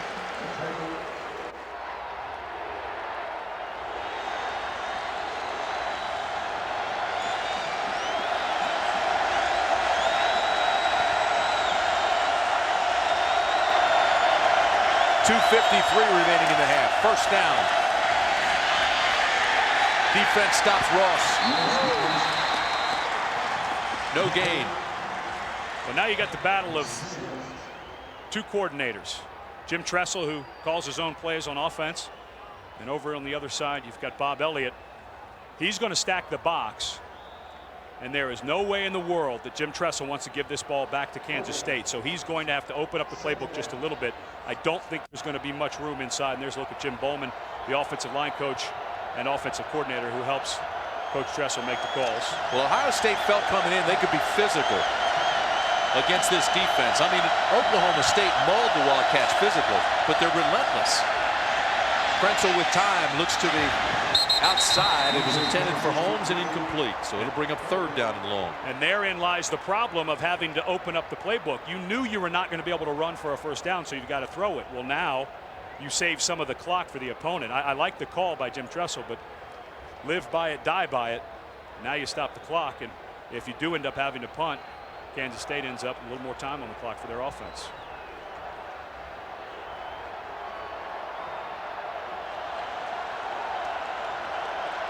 And the crowd from Kansas State is alive again. Up until this point, you just heard from the red side. Play clock down to 2. Right side Ross, not much. Josh Buell again made the tackle. Great timeout by Kansas State. They stopped the clock with 1:57 to play in the half. Great timeout. You are not going to find 2 better coaches that manage games than Bill Snyder and Jim Tressel. These guys could sit down and write volumes about how to control a game between your offense, your defense, your special teams, and then the clock, when to go for it, when to not. These guys have seen it all. Well, Kansas State was unranked November 9th in the BCS. They have skyrocketed, now number 10. But a lot of that had to do with the injury to L. Roberson. They started out, they were ranked number 7 in the preseason. They won their first 4 games, and L. Roberson broke his hand. They stumbled several weeks in a row, losing close games by an average of 5 points. But he came back, they ran off a string of 7 straight and beat Oklahoma. He's a difference maker, L. Roberson. And if you were watching this game and you thought at 21-0, L. Roberson, the Kansas State Wildcats, were going to pack it in, you didn't follow their season, because they lost 3 games in the middle early part of that season. Everyone thought they were going to pack it in. Roberson said they had a team meeting, got everything sorted out, and ran off 7 in a row. Here's your Ray Guy Award winner, B.J. Sander, trying to get off a boomer.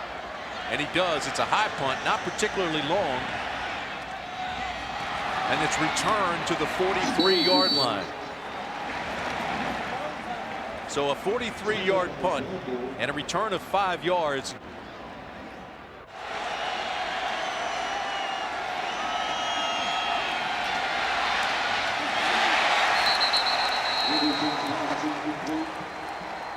Simon Frazier again, one of those big guys at 6'6", 265 with a 9-foot wingspan, it seems. Knocked it down. They're taking forever for that to set up. Best starting field position, though, for the Wildcats all night. Delayed screen for Sproles. That's Jim Haycock, the defensive line coach. Coach at the University of Washington. I was there visiting the other day. He said, Ed, I am spoiled with this group that I've been coaching for the last few years. Kansas State with plenty of time. They don't have to rush. Incomplete. Intended for Polite, and again it looked like a catchable ball. Will Allen's talking to him. The first-team All-American safety was there on the coverage. Well, we were talking earlier, if there is one thing that L. Roberson has in abundance, it's arm strength. This time he does have to zip it in because Allen, the safety, is over the top of Polite. A little bit to the inside, but I agree that looked like a catchable ball. How about Will Allen, his first year as a starter, and makes first-team All-American. Talk about a game changer. Made himself a few dollars, too.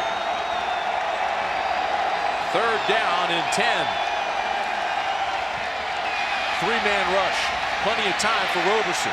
Throws over the middle, and it's almost picked off. I don't know what he was looking at. Well, Dante Whitner may have been the only guy open. Well, he was wide open. Yeah, they had.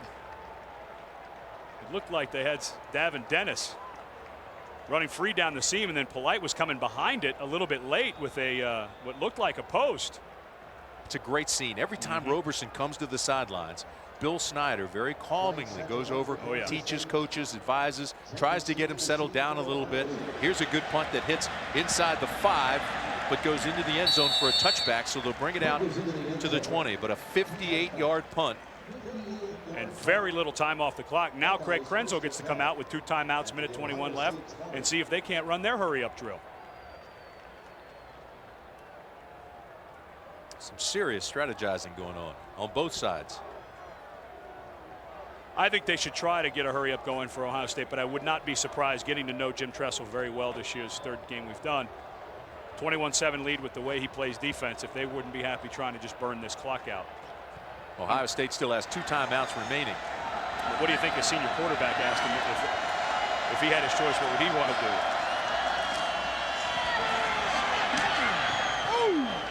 Ross with a big game, but then just got tattooed.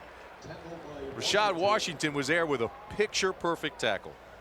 And Washington has been the steadiest player for Kansas State on defense this year. Best defensive back, certainly. Blocks punts. He has 4 of those this year. Boy, he goes a lot of plays in a game, too. Never comes out. And right now, Bill Snyder with 1 timeout. Not much he can do. Clock is under a minute now. 50 seconds remaining in the half. Just because of the excitement of the game, and I always like to see teams run the hurry-up offense. I'd like to see them do that, but I understand the thinking by Play Jim clock Tressel. down to 2.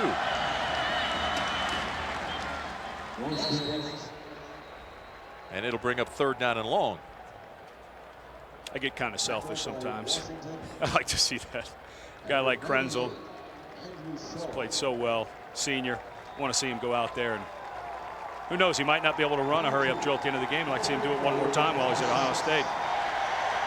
Final 15 seconds, and they'll say that's it. Let's get into the house. Can't blame him. So Ohio State came out of the block, scored 2 touchdowns in the first quarter to make it 14-0. They started the second quarter with a touchdown pass to Jenkins. It was 21-0. And then finally, L. Robeson woke up on a big drive, 70 yards. He hit Sproles. It was a 6-yard touchdown run on the option. Let's go downstairs. Here's Sam. Coach Tressel, they finally got something going on offense. Does L. Roberson look like a different quarterback to you now? I'll tell you what, they've got a great offense. They've been scoring 40 points a game the last 8 or 9 games. Now, this is going to be a battle. Everyone knew it was. 2 of the best teams in the country, and it's going to go down the wire. Now, you've said coming into this game that K-State is the hottest team in the country. That being said, what do you tell your guys inside so they don't get hot on you in the second half? Well, you know, they've been banging into each other out there. They know what's going on. They know it's going to be a battle, 30 more minutes or more, and you don't have to say much to them. They're aware. Thank you, Jim. Thank you. Jim Tressel. All right, Sam, thank you very much. This is the Bowl Championship Series on ABC Sports as coverage of the Tostitos Fiesta Bowl continues. A matchup in the desert of the Big Ten and the Big 12 promised big stars for the night. Craig Krenzel of Ohio State got out of the blocks and led his team early. 7 of 15, 94 yards and 2 touchdowns. That one to Michael Jenkins. For Kansas State, the dynamic duo of Roberson and Sproles struggled until this late first half touchdown. Darren Sproles, who has 9 carries, 26 yards and a touchdown. The second half is coming up next. 21-7 is our halftime score as we get ready to start the second stanza. Ohio State early, they carried the momentum until late in that first half, but Kansas State came back with a 70-yard drive, and they now will put their defense back on the field and try to stop Ohio State here early. So Kansas State ready to kick off and start the second half. This is Gamble. He's got some room, and now there's Josh Buell who takes him down, and that's where the Buckeyes will start.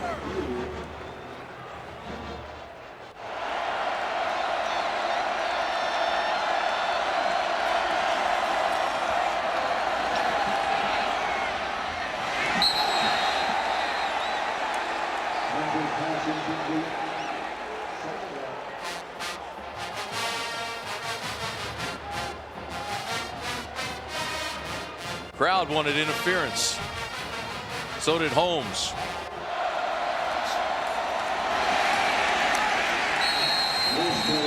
Ross on the carry, not much there. Wildcats defensively swarming. Ross slow getting up. Dinged up his shoulder a little bit. Ross, a guy who battled, we talked about the turf toe, but he also had some stingers. And the way he's holding that left arm right now, yeah, definitely, that's a shoulder stinger. You take a pop, the nerve fires down the arm and makes it go numb. That's Doug Callan, the head trainer. Not only the turf toe, he had hamstring problems earlier this year as well. So Brandon Joe comes in to replace him. Pressure on Krenzel. He throws it away, but he wasn't out of the blocks. That's a flag, yeah, that's a flag. Didn't get out of the tackle box. Flags come in late. Justin Montgomery will get credit with the sack. And Montgomery has been the key in the middle. has been the absolute key in the middle for this Kansas State defense. You mentioned that drubbing, the beating they really took against Oklahoma State. Well, Montgomery had an ankle, came out, tried to play, could not play in the middle, and that's why Oklahoma State. Incomplete pass, there's no foul on the play. Oh, wow, that's how an about awful that? call. That is an awful, awful call. That was intentional grounding by I mean, that you could put that on a official tape to coach up officials.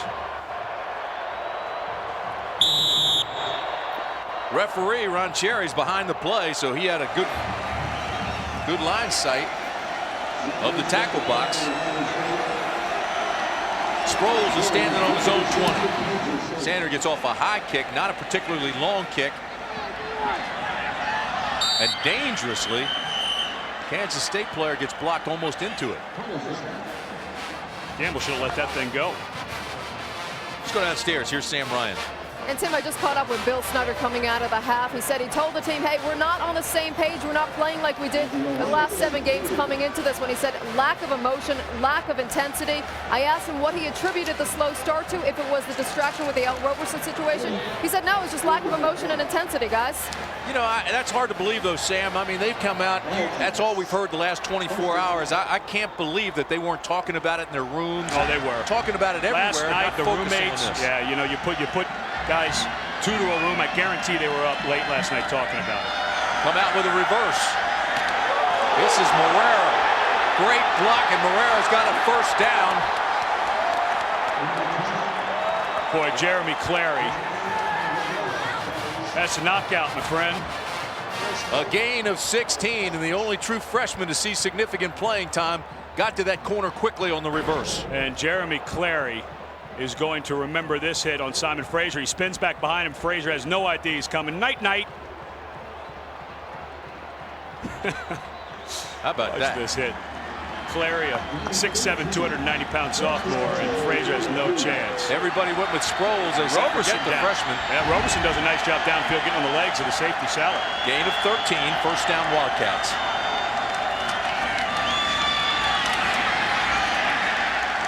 Roberson gets back to the line of scrimmage, maybe gets a yard. Simon Frazier met him there.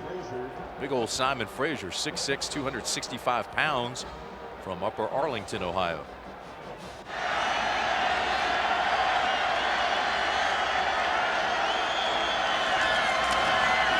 Second down and 9. Roberson's in trouble, slips and goes down.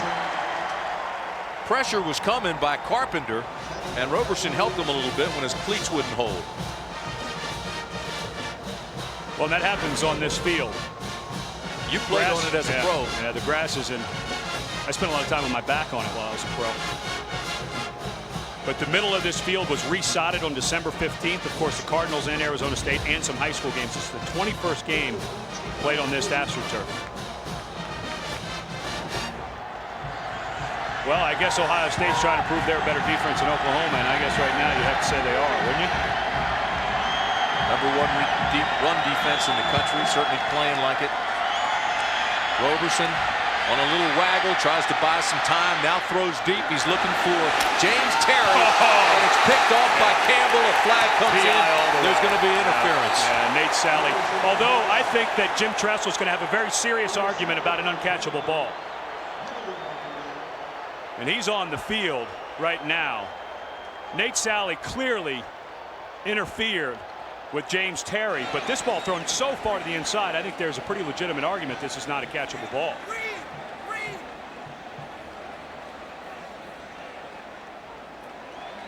It's going to be pass interference against Ohio State. I think Coach Tressel has a pretty good beef here. You better be careful. You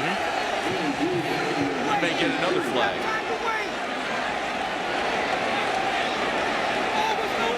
Yeah. You can hear him say he's nowhere near him. I think he's right. The ball was nowhere near him. He leveled the ball, Coach. He had a chance to catch it. What are you yelling about, Coach? He had a chance to catch it. Great stuff. Here comes the hit. James Terry stopping to go. Yeah, well, you got to call it. I think you're not calling it. Well, I think there's a legitimate argument that could James Terry get back to it, but you got to at least give the guy a chance. Oh my! Oh boy, that's Whoa. That's to the head. The right call. I mean, I can see why Coach Dressel was out on the field arguing, but that was the correct call. Sproles. And he gets tagged.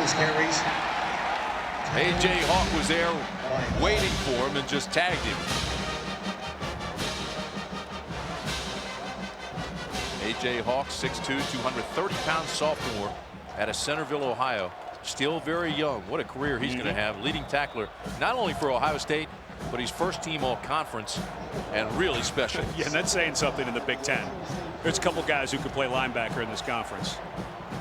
Making it a little rough. Darren Sproles averaged 6.6 yards per carry. They've cut that in more than half tonight so far.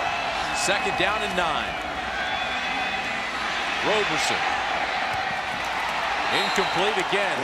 Intended for Terry, and great coverage by Gamble.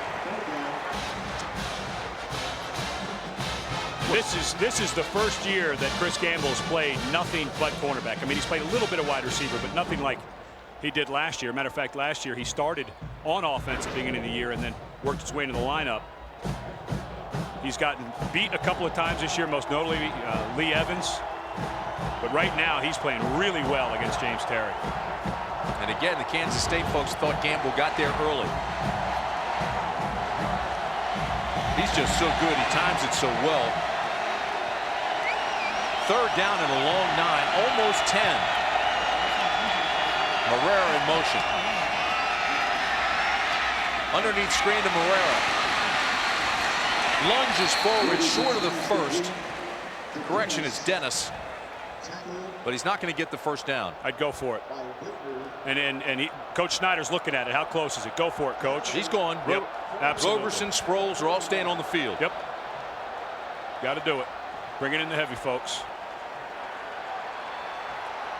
And don't be surprised if old Bill Snyder has a trick up his sleeve. You bring in the heavy folks and pack them in. A guy like Roberson, maybe a play fake, naked boot or something like that. See if he can't get a big one here. Ohio State likes this situation defensively. They said the rules of this are straight ahead, no fair dodging. Let's get after it. Now a timeout is taken by the Buckeyes. Sun Devil Stadium packed to capacity tonight for the Ohio State Buckeyes and Kansas State Wildcats. Tim Brand, Ed Cunningham, and Sam Ryan with you on a gorgeous night for football. Kansas State on 4th down and short. They need 1. Trying to change the momentum of this game out of a power eye. Roberson tries to get the first. He's going to be close. There's a scrum right around the 40-yard line. I think you got it. Great push by that offensive line. Again behind Nick Leckie, and Mike Johnson back in the ball game now after his injury. Littleton in there as well. I really like Nick Leckie. He is by far the best center I've seen all year. He plays with great balance. He's got great hands, good upper body strength, 305 pounds. And that time working in the middle against Darian Scott. What do you think? Pretty good. I think you think he got it? I don't know. Ooh, that spot looks a little down the bottom. That's why I don't know. Oh, just got it. Well, there's extra chain there. Did they have all the links let out? This is all set up by Nick Leckie. Watch this blocking on the nose guard, Scott. Just absolutely knocks him back, spins him, and that is the exact gap that L. Roberson, who kind of feigned a fake like he was going to get to the outside and followed the big fella right up inside. An NFL team is going to be very lucky to draft Nick Leckie. I'd like to see where he goes. I think he might be a first rounder. First down and 10 for the Wildcats. Sproles, the tailback with Roberson. Here's Sproles. Breaks a tackle and is close to another first down. You talk about Nick Leckie. Well, we asked him about the running back there in Sproles. He's a guy, like, as an offensive line, he's kind of like us, except he's a lot faster and he looks better in a bathing suit. So he puts his nose to the grindstone and he works. And as an offensive lineman, you can appreciate that. He's a guy that you really want to block for. You really want good things to happen to. And he's a guy who makes you look better, because I know I've missed my fair share of blocks, and he's made the guy miss, and it saved my butt so many times. Well, he picks up 8 there. 2nd down and 2. Looks better in a bathing suit. It's illegal in 49 states for offensive linemen to be seen in bathing suits. Roberson looks deep. He's got the first. Down inside the 15. Well, Thomas rolling. Hill with a catch. They're rolling. Ohio State finally has themselves a ball game. For the first quarter and a half, this looked like it was going to get out of hand. And Bill Snyder's crew, again, you cannot talk enough about the leadership of this team, and it starts with number 3. And that last drive in the first half, I think, finally wiped out the memory of everything that's happened in the last 24 hours. And L. Roberson right now is playing like we had seen him play down the stretch. Gain of 17.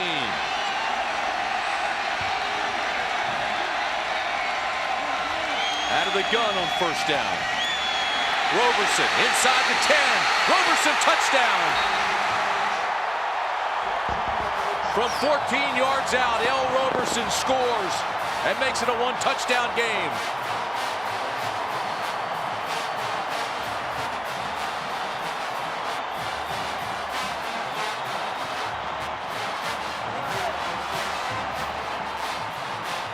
And now the Cats are definitely back in it. Watch the right guard Johnson. He came out of the game earlier. He's going to pull. Looked like he had a bad ankle. Looks like he's running pretty good here. Good job. Chips on Frazier. Gets up just a little bit on Hawk. Hawk had to slow down just enough. And, of course, the speed of Roberson, when you miss just half a step, you're half a step behind, or even a full step against Roberson. Extra point by Joe Ream is good. And with 8:59 to play in the third, it's 21-14 Buckeyes, but the Cats are clawing back at them.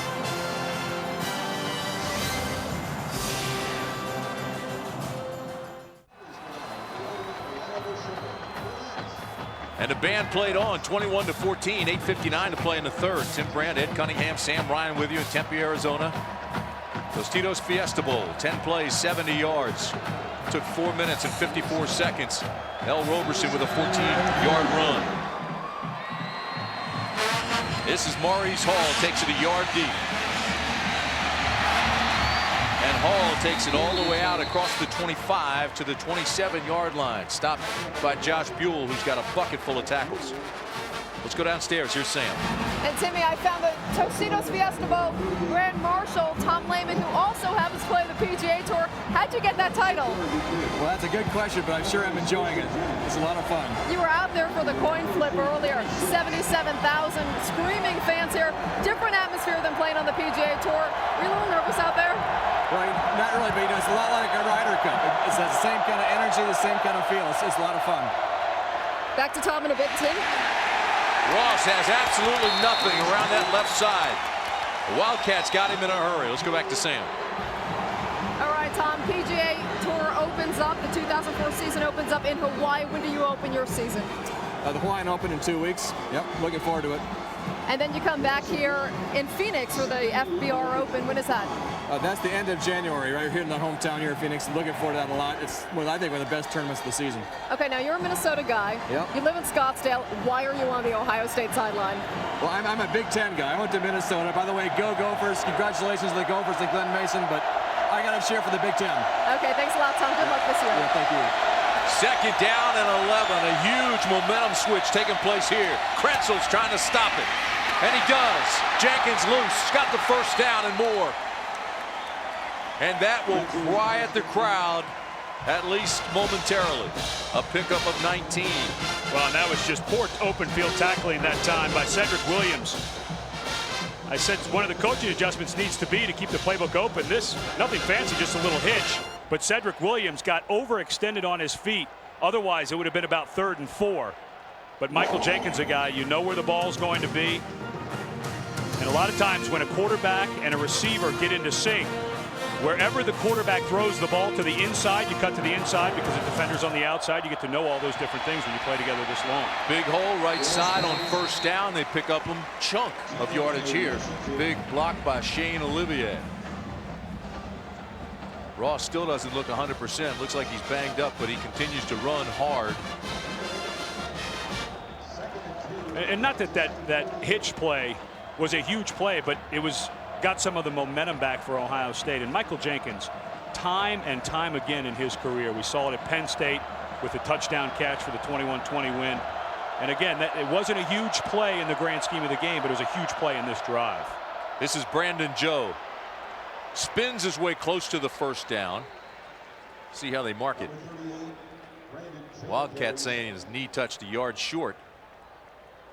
But again, it'll be close.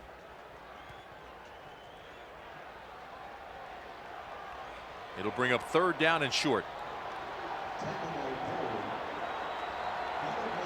Krenzel's got a nice drive going here when it looked like the momentum had switched to the guys from Manhattan. Cannot be asleep if you're Kansas State. If you are assigned to Hartsock or Hamby, one of those tight ends, you better be ready for somebody to slip out in the play action. Brandon Schnitger in the ball game now. Hamby jumped off sides.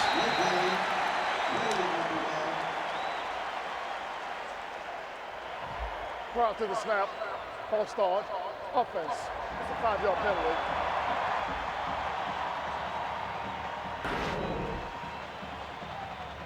Right tackle Olivier and Hamby, both of them flinched a little bit. I wonder if that was a hard 3 count by Krenzel. And we got a little jumpy. Knowing Krenzel and the veteran he is, he probably was trying to get a cheap one with a hard 3. So it brings up 3rd and long.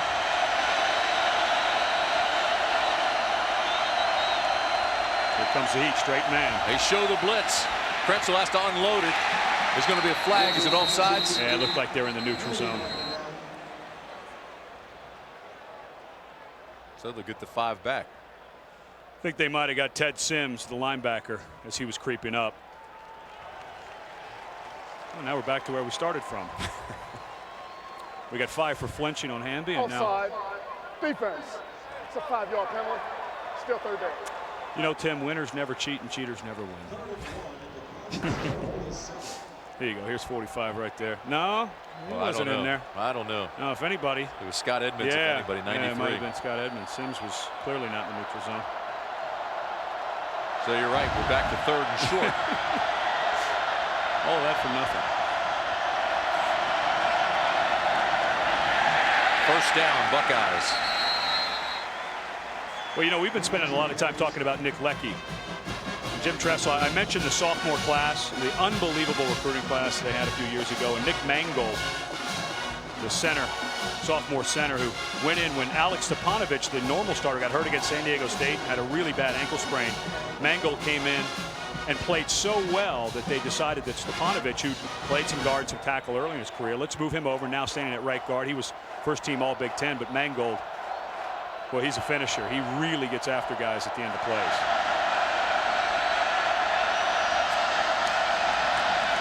Krenzel again, 5-step drop, looking for the mismatch, going down deep, and bobbled as he goes out of bounds. Santonio Holmes had it on his fingertips, but couldn't bring it in. You know, Kansas State. Randy Jordan comes up a little gimpy. He had a hamstring problem earlier in the season. And I was going to say, Kansas State disguises its defenses so well. You know, they give you the same look every play. They blitz from different angles. It's critical for Krenzel to pick up any little nuance he can, and he's been pretty good at that tonight. And they try to wait till the last minute. This time, straight man coverage on the outside. Jordan does a really good job of turning and running right there along with him. Holmes, and that was a nice throw by Krenzel. But Jordan, who's been battling a hamstring injury, he was walking like he might have tweaked it. Got to be careful. Might want to get Lewis Lavender in there. Buckeyes looking for 10 on 2nd down. Again, going back. Got it. To the left side. It's right. Jenkins. Jenkins inside the 10. That's unbelievable communication from the booth down to Jim Tressel. There is no way that Jim Tressel, who calls these plays, knew that Randy Jordan pulled his hamstring or tweaked his hamstring on that last play. He's got Joe Daniels, his wide receivers coach, upstairs. He says, Coach, let's go right at number 9. This is an absolutely perfectly thrown ball, but even a better call. Great coaching teamwork by Ohio State. A gain of 37 yards on this pass. And Michael Jenkins has just passed David Boston's record set back in the mid-90s. What a great play call. What great teamwork by that coaching staff to get that call. Ross to the 7. Ted Sims was riding him like a horse.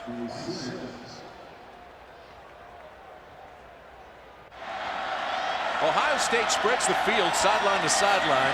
Krenzel looks in the corner to Jenkins. Touchdown. Oh, what a catch right over top of Lavender. Michael Jenkins.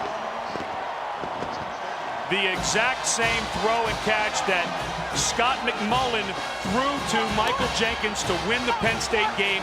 The play was actually called by Craig Krenzel, who was out of the game a little woozy, who got hit in the head. This is the exact same throw. It looks like a fade. You buzz it and throw it to the backside shoulder, and the cornerback Lavender, who actually has really nice coverage, expecting the fade. He has no idea the ball's on its way. It's just so graceful looking. He makes it look easy, but I mean, he snatches it too, doesn't he? Got that tough body and soft hands. Mike Nugent for the extra point. And it's good. And so with 4:53 to play in the third, Ohio State extends its lead. It's 28-14.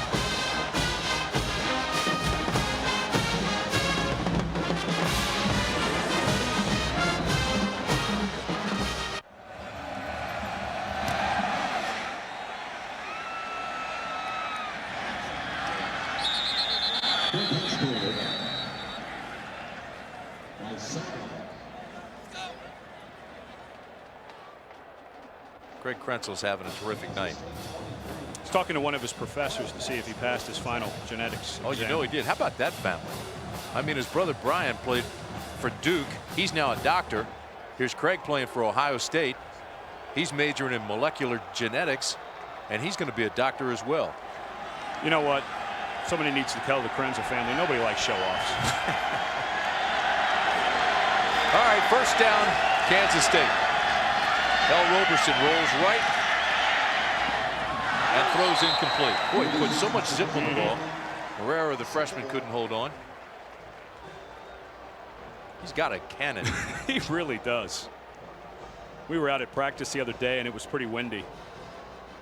Him and Dylan Meyer, the backup quarterback, and Jeff Schwinn, they were all throwing corner routes, so we've got to put some air onto it, into the wind. And his ball was the only ball that was consistently getting there into the wind because it's such a tight spiral. He will have to learn to put a little touch on it, though, if he goes to the next level. Talk about Dylan Meyer. He thought he might start today because of the problems with L. Roberson.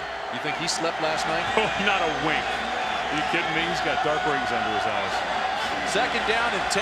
Roberson out of the shotgun. Drops the football. And throws it away. Will Smith was coming hard. Well, this has kind of been Ohio State's MO since Jim Tressel became the head coach. Guys like Smith going up against the stand-up tight end. Boy, he is so relentless. You know the move I love that he uses is that little arm under. When and it's so hard as an offensive lineman, when he drops that shoulder and gets underneath, and that is his go-to move. It is so hard. There's no surface to block.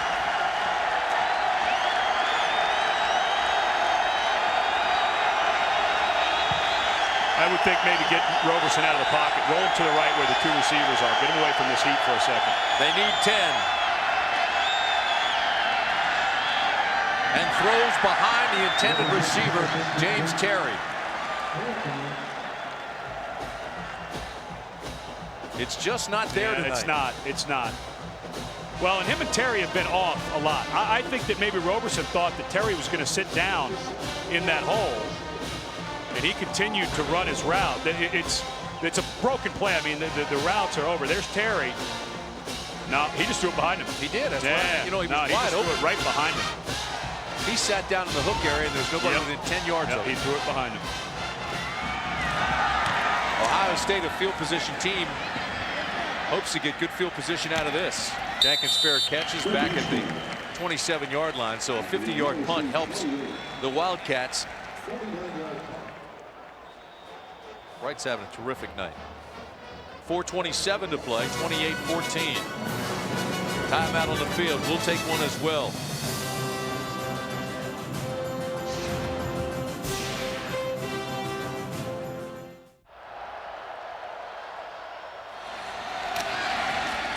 They need to make a stop. Brandon Joe, the ball carrier, picks up a good chunk of yardage. And right at the beginning of this quarter, we were talking about the coaching points here for the second half. And keep the playbook open. And Jim Tressel's done that some. They haven't closed it completely.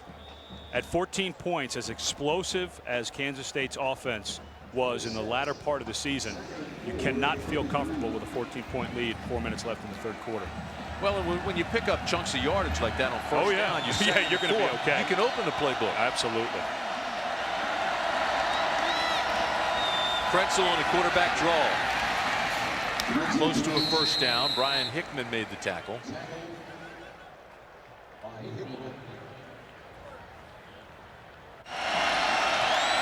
Third down and 1. Straight ahead to go with a power game, and Brandon Joe, 245 pounds, hits up there like a sledgehammer. I don't think he got it. Brandon Joe, a guy who missed the first half of the season, tore his pec in preseason camp, and finally healthy. They had surgery to reattach it. And he was a guy, when we went up to visit and watched him at practice, at the end of practice, they had some live drills. Some of the second and third team guys running some live inside running drills, and Brandon Joe was the guy that was getting all the reps at tailback. Yeah, I guess my eyes are bad. So they moved the chains. It really looked like that one official coming in had his foot on the other side of the line. Ohio State continues to melt the clock. Oh, and they will allow this play clock every single time to get down to 6 or 7 seconds.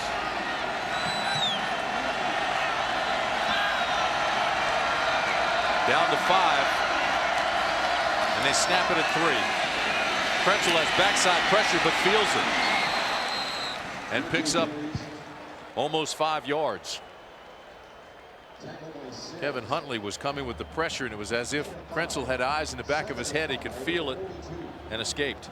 Well, and that's those defensive ends. You know, when we were talking to Bob Elliott, the defensive coordinator, they have 5 defensive ends that they feel comfortable putting on the field. Of course, Scholl and Houchin are the starters, but Huntley, a guy at 6'8", 265 pounds, you want him to be first off the bus. He's wild. Oh, he loves to play, loves to hit. Head coach comes off, then number 52. Left side, Joe again has the first down. Brandon Joe getting a lot of work.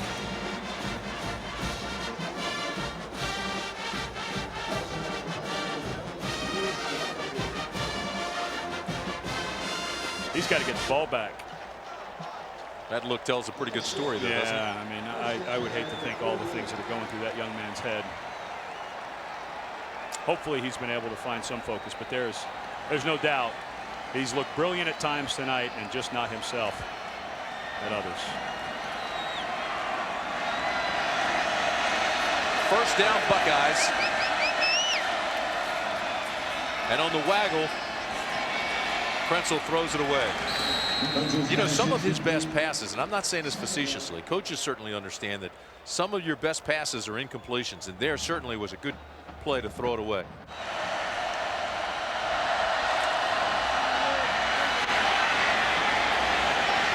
Takes a hit, throws deep. Incomplete. There's a flag back at the line of scrimmage. Yeah, they got Josh Buell. He was coming on a blitz. Second time we've seen him penalized on a blitz. When a guy starts creeping in to blitz, you want them to go laterally. And there's just no way he can stop. Defense. It's a 5-yard penalty. Still second down. He's got to get his brakes checked. Well, he's been everywhere, though. He's got 11 tackles tonight. 12.2 tackles per game led the Big 12. It's no wonder his brakes are a little shot. Well, he needs one more, 1.2 more. Look at that. Is that impressive or what? And you combine the last 2 years, this guy's over 300 tackles because he had 135 last year. Of course, this is the 15th game for Kansas State, so that number just a little inflated. They're playing an NFL schedule now in college football. But Buell's only 195. I mean, and his legs are as thin as can be. Brandon Joe again, big hold, big gainer. Hartsock got a terrific block, and Joe picks up 16. Well, now you know why Jim Tressel, when we were up there visiting with him, was giving this man so much work in the backfield. Lydell Ross, the slasher, and now you've got a healthy Brandon Joe, just right up the middle. Look at the block by Hartsock, 88. Yeah, absolutely, coming inside. Boy, he did a nice job on Sims, didn't he? Brandon Joe, 5 carries, 29 yards, and Kansas State says, "Yep, no moss. We've seen enough. Timeout." Yeah, you got to get them. You just got to get everybody settled down.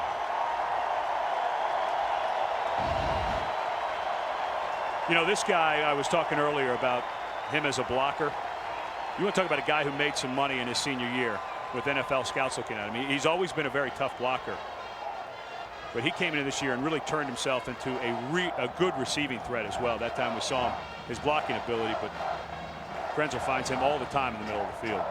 Hartsock's wife, Amy, is a math teacher. She'll count up all that extra money he's making. Aerial coverage tonight by Tostitos, and it is a beautiful night in the Valley.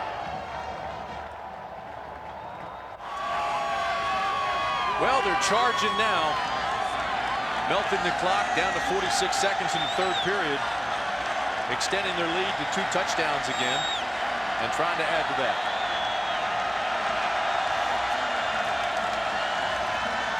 Again on the waggle. Krenzel looks deep. Throws to the end zone. Santonio Holmes, touchdown.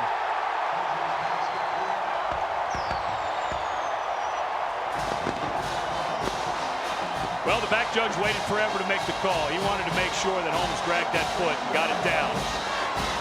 But I was a little hard on Krenzel earlier in the game. He had some throws that were way off the money. This one, you couldn't fly over in a helicopter and drop it in a better spot for Santonio to catch. A 31-yard strike from Krenzel, and watch the feet. Yep, and oh wow, he's getting ready for the NFL, dragging the toe. Nice job, Santonio. And once again, they were working on Lewis Lavender, who took Randy Jordan's place. 4th touchdown pass for Krenzel tonight. Just a freshman. They got a superstar in their hands at Ohio State. Mike Nugent adds the extra point. And everybody's starting to feel the excitement now with 37 seconds left in the third.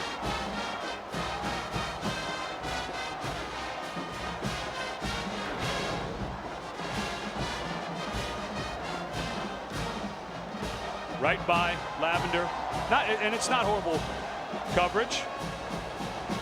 But you don't expect a freshman to drag the left toe. I mean, he's got the right one in. It's already a touchdown. You just don't expect that. And you might as well, with that ability, you got to figure this guy's going to play for a paycheck someday. You might as well start working on your craft. Well, he is a terrific, explosive young talent. Started the season as a backup to Drew Carter. High school track guy. He's got that Florida speed out of Belglade, Florida. Terrific touchdown and body control. Touch the feet and put up 6. You know, it's interesting talking to Jim Tressel about the Florida speed, and he started counting off guys on his defense that weren't from Florida. Will Smith, A.J. Hawkins. Say, hey guys, yes, we go down into Florida and get some of those guys, but we got some good old Midwestern boys that can run around a little bit too now. Jim Tressel taking control.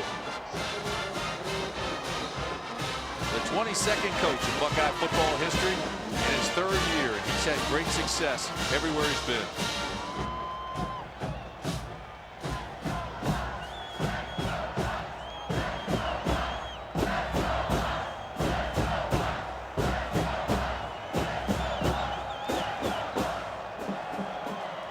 Now Kansas State on offense, they're going to have to be in hurry up the entire 4th quarter if they want a shot at this. The Buckeyes don't want Sproles to return it, so they have been given that little pooch punt. This is Mack. A big return across the 50 and into Ohio State territory. So that time it backfired. Santonio Holmes, you mentioned Drew Carter went down. It was in the 7th game against Indiana. Just an awful story. Drew Carter, guy worked his way into the starting lineup as a senior and blew out his knee. And the coaches, Jim Bowman and Jim Tressel, told us we just don't think earlier in the season he would have been able to handle all the things we ask him to do now. And it's that redshirt freshman, about midway through that redshirt freshman year, it's like that light bulb goes on. It happens to everybody. I remember it happening to me where the game slows down finally. It takes about a year and a half from high school to college before it doesn't look like guys are running 5,000 miles an hour. Roberson's got to go now. Throws a strike. He's got to complete. They're back inside the 30. Nope, and he's moving them too. James Terry all the way down to the 27. You cannot huddle for the rest of the game if you're Kansas State. No, time's a factor. Pick up of 19. This has been a very balanced attack all year, incredibly averaging over 200 yards passing. Yep. And over 200 yards running the football. One of only 7 teams in the country that can claim that. Roberson looks into the end zone and overthrows Polite. Stops the clock. Good coverage by Will Allen. 10 seconds remain in the third period. You know, you were telling that about Will Allen, one-year starter, an All-American, and without a doubt an NFL player. Had a chance to visit with him while we were up there, and it was really cool to hear how he took that time where he wasn't starting. I mean, he was not happy. He was behind a couple of good players, Doss and Nicky, and he said, I learned through watching them not only their good plays but also their bad plays, where they made mistakes. He said, I learned more from watching the mistakes they made than from the good plays that they made. Second down and 10. Throw to the flats. Got to complete again to Terry. Terry is just drilled, but he's close to a first down. Chris Gamble just laid him out.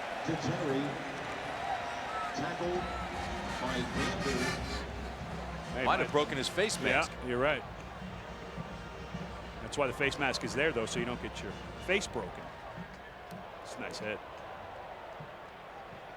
Well, James Terry is not exactly thick at 6'5", 175 pounds. No, but there's another player that'll play in the NFL, Gamble. Yeah. Although, you know, there was some talk going around. I think he needs one more year. I think Chris Gamble, this is his first full year at cornerback. That is going to be his position in the NFL. And I think that Chris Gamble, I really think he needs to come back and play another year of college ball. You look at the talent that is NFL caliber on this Ohio State team. I mean, Will Smith is a top 10 guy. Oh, without a doubt.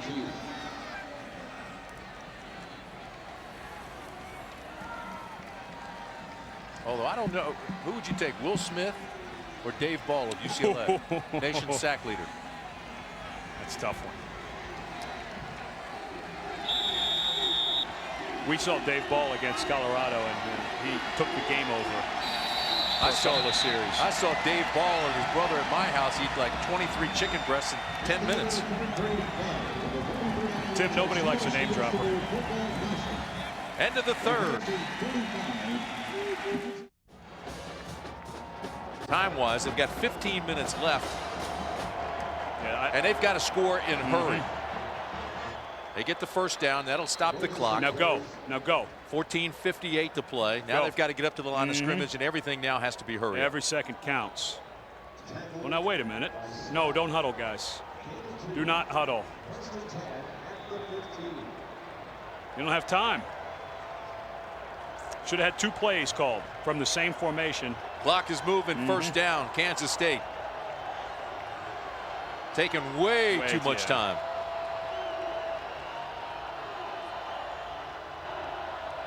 The option. Sproles gets a block and almost got through. Great backside pursuit by Robert Reynolds, the linebacker. And A.J. Hawk was there as well. That was a good inside-out route taken by Reynolds this time. As a linebacker, you have a choice right here. Do I go over the top or do I come underneath the block on the edge? And this time Reynolds chooses to go underneath and has the speed to make it happen. You know, we were talking about NFL guys.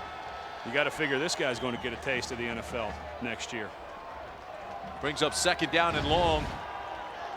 Play clock down to 10. They're using chunks of it. Yeah, you can't run it anymore.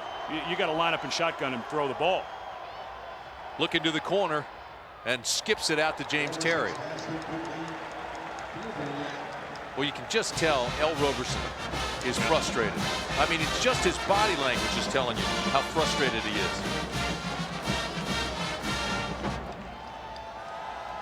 Roberson 9 of 30, 116 yards and an interception. Not an El Roberson night.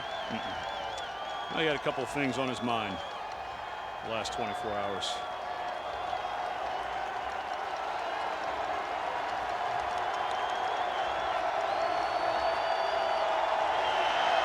Play clock again, down to 8. Roberson runs. He's got the first down, and inside the 5 he goes to the 3-yard line. El Roberson.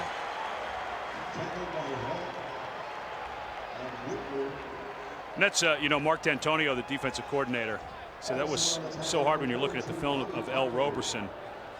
Perfect coverage by Ohio State. They only rushed 4, dropped 7. So there's nobody open. And the pocket's collapsing on him, and he runs down and picks up the first down. High school player of the year in Houston, Texas 5A offensive player of the year. And despite missing a couple games, he's accounted for more than half of the touchdowns. Here they go. This is Saba, and Saba scores. From 3 yards out, Io Saba with a touchdown, and it's 35-20. And this was good blocking on the edge by Kansas State, because you just don't expect a 245-pound fullback to have the speed to get outside. And the only reason he was able to was because of the lead blocks out in front. I'll guarantee you, partner, he's more than 245. 260, you think? He hadn't missed many meals lately. The extra point is good. There's 2 words that are not part of his vocabulary. I'm full. Right now, Ohio State doesn't have anybody up. And I think this would be a good chance to do a little bunt kick, a surprise onside kick. You think they have to do one at some point. Kick this one away, and maybe they should have kicked it out of bounds and bring it all the way out to the 35-yard line. Look at that frustration. Yeah, and for a coach who... Free kick out of bounds. The ball replaces at the 35-yard line. 1st and 10. Not only does Bill Snyder not leave a stone unturned, he keeps turning them over and over and over again, getting ready for a game. That drives him crazy. Talking about his work and his preparation. I want to send a shout out to Joanne, who's back in Manhattan, has been with him for 15 years, working in that office. And it is his security blanket. She's a great screener, I'll tell you Yes, that. she is. You can't get to him. All head coaches need a security blanket, and his is Joanne, covered from that leg.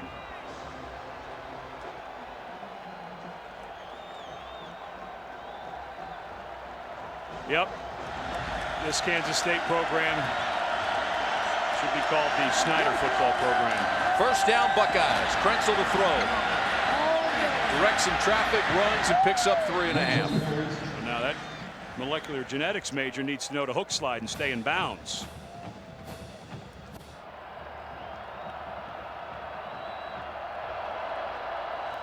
Second down, Joe. Boy, what a performance he's had here in the second half. Picks up the first down, moves the ball all the way across midfield, a pickup of 13, and into Wildcat territory. He'll run some folks over, won't he? Good changeup. And when you're trying to eat the clock, it's always nice to have a big bruiser in there. Boy, does he get his pads down. Tim, you played linebacker. Can you imagine trying to a 245-pound ball of muscle with his shoulder pads about a foot off the ground? Oh, my. It's a little difficult to get leverage on that. How about that offensive line to opening up some holes over the smaller defensive line of Kansas State? First down and 10. Off the left side they go and pick up 4.5. Brandon Joe again, stopped by Josh Buell. Now your running back's 245. Your linebacker who makes the tackles 195. That's why he did it from behind and swept his legs. He doesn't want to go nose to nose with this fella. But now Bill Snyder on defense, I think it's time to start taking a few chances. You might have to bring some blitzes on running downs, just try to get any kind of momentum for your defense. You have to get some negative yardage plays. Maybe take your defensive ends, slant them inside, knowing you're going to lose contain. You've got to start taking a couple of risks on defense. Krenzel tonight, huge game, 4 touchdown passes. This is Ross. Ross carries. Gets out of bounds. Not what he wanted to do. Knocked out, stops the clock with 11:59 to play. There is a flag. Yeah, Ryan Hamby and Thomas Houchin got tangled up. I wonder if they're going to call the holding on Hamby.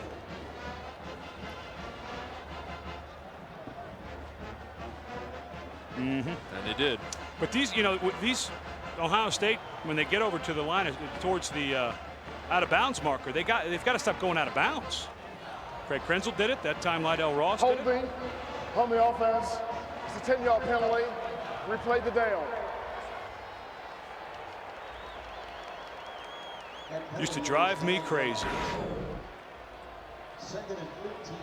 Here's Hamby right in the middle of the screen. Right there when he goes to finish this block on Houchin. Oh, no, that wasn't who they called it on. That's where they threw the flag. Hamby was just getting in the way, but Ross has got to stay in bounds. So it brings up 2nd down and long for Krenzel. And they spread the field sideline to sideline. He's not going anywhere. Thomas Houchin got there first. Boy, his position has to be the most fun to play on that defense. He's given so much freedom on that outside. And the whole key to that is the inside defensive tackles. Montgomery and Barry, they really have to anchor in the middle and keep their rush lanes, because these defensive ends, like you said, they are totally cut loose.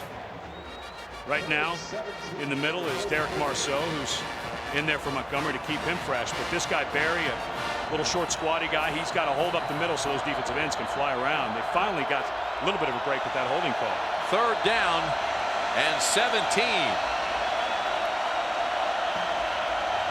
Out of the gun.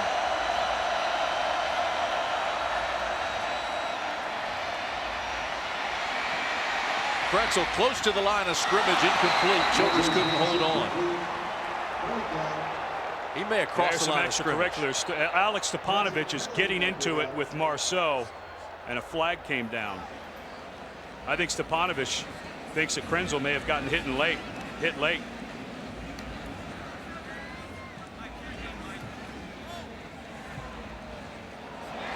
He who hits back gets called for the penalty. It's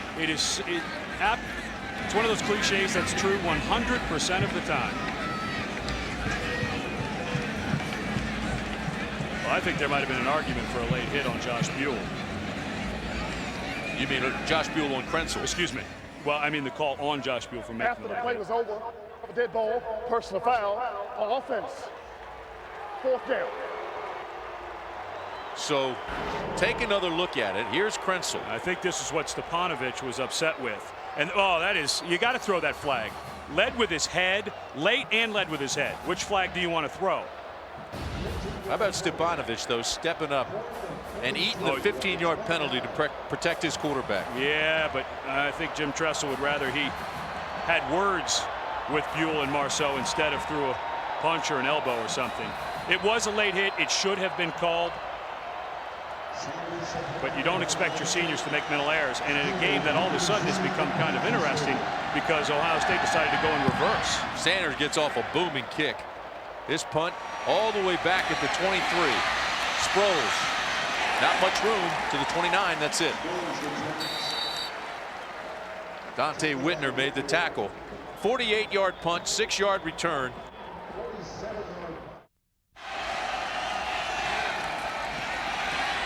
Roberson needs to get something going. Here he has a completion. This is Marrero. Marrero's got a 1st down out to the 40. His first catch. Well, let's go back on the last play, and we can't see the end result of what Alex Stepanovich does, but there's no question that Craig Krenzel, he's going to protect his roommate there, going to knock Buell down. And you don't blame him for sticking up for his buddy. It should have been a penalty. But boy, if you're Ohio State, you kind of wish you'd have pulled off and maybe just had words with Buell. Roberson's checking off. Changing the play on 1st down.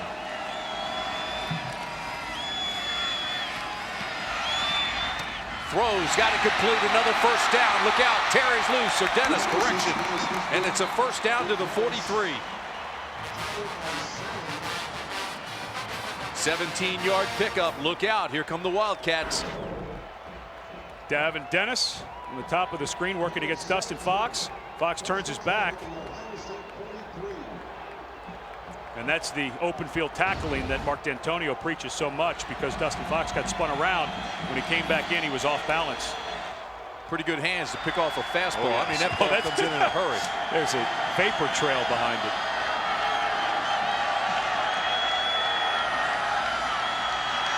Roberson can feel the urgency now and throws incomplete to his tight end. Thomas Hill. Nice play by Bobby Carpenter. Got his hand in there at the last second, didn't he? Carpenter, one of those sophomores that we've been talking about all night. Yes, Craig Krenzel's going to graduate. Here's Bobby right here. Watch as he trails the tight end coming across. He's working one-on-one on Thomas Hill. Boy, that's can't play it any better. Brings up 2nd down and 10. Roberson throws, has it complete, move the chains, another 1st down. Clock stops. It's Dennis again. Dennis now has 4 catches. The clock stops at 9:41. And if Roberson doesn't have a cannon, Dante Whitner knocks this ball down. Watch number 9 flash. He read it perfectly. Man, that ball gets there in a hurry, doesn't it? Oh, I'm telling you, he's got a cannon hanging from that shoulder.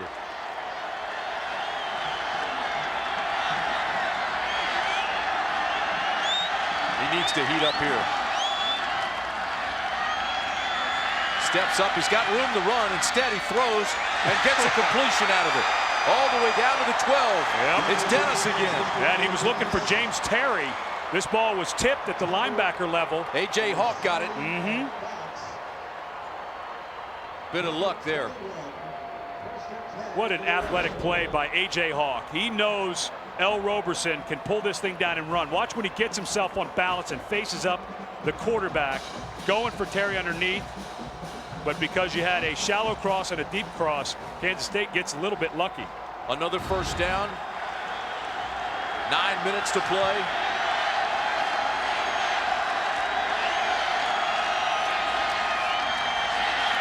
And nowhere for Roberson to run. Here's Robert Reynolds, the linebacker, and gets help from Carpenter. This looked like a setup run by L. Roberson. He looked like he went for the pump fake. And then was he just immediately going to pull it down on a quarterback draw? Yeah, they've got to go. This clock just continues to move. My point was going to be, I know you want to keep this part of your offense because it makes the defense stay honest, but you're just killing the clock by running the ball. Saw Snyder give a glance to the clock.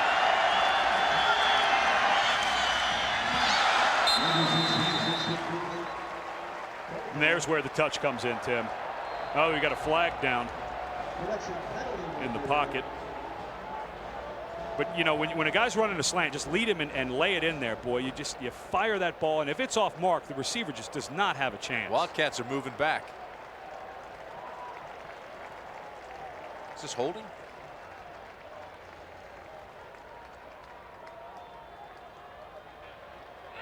After the play was over, have a dead ball, personal foul, offense. It's a 15-yard. Wow. Oh my. 15 yards. You know who just breathed a sigh of relief? It's Alex Stepanovich. Wow. Oh, that really hurts. Well, and at this point right now, 7 points is the only outcome you can have if you're Kansas State. Cut this in half. Don't get greedy. Don't think about the touchdown. Don't think about the 1st down. Think of a 7 or 8 yard route that they could run and try to get down towards 4th and 10.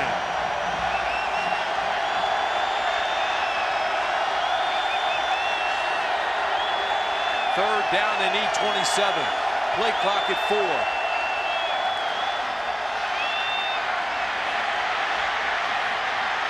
L. Roberson throws and overthrows. No, did he get it? Out of the back of the end zone goes Morera, but was that close? I was looking at the receiver at the goal line and not the back of the end zone. Nice throw by L. Roberson, but the pocket collapsed. He didn't have a choice but to come out, but these routes were called down towards the end zone. Looked like Morera caught it. Just couldn't tell from way up here whether he got that foot down or not. Well, they were right on the play. Yep. He had to be out. Yeah, it looks like Morera caught this ball. Yep, just barely missed it. I don't think field goal is going to help you too much here. 45-yard attempt by Joe Ream. He's 7 of 8 from this distance this year. Looked like he may have been tipped, plenty of distance. Hits the upright and comes back. It's been that kind of night. Yes, it has.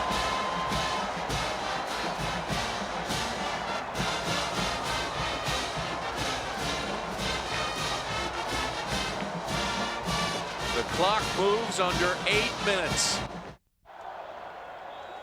Joe Ream misses a 45-yard field goal attempt. A high snap caused. Watch the left foot of Ream as he hesitates for half a second because of the high snap. Joe carries not much there. But Mike Wilson, the snapper, a little high, and Ream saw that. He took that little hesitation step and just threw him off enough for him to miss it. 7:40 to play. The clock certainly has been a factor and continues to be for Kansas State. For Ohio State, it's been a terrific night, playing very good football offensively and defensively, and now trying to shorten the game and melt the clock. And the reason, I thought they should have tried to cut the field, the 3rd and 27, take 15, 17 yards off. A field goal, it's still a 2-score game at that point. Second down, Krenzel keeps it. Loses yardage.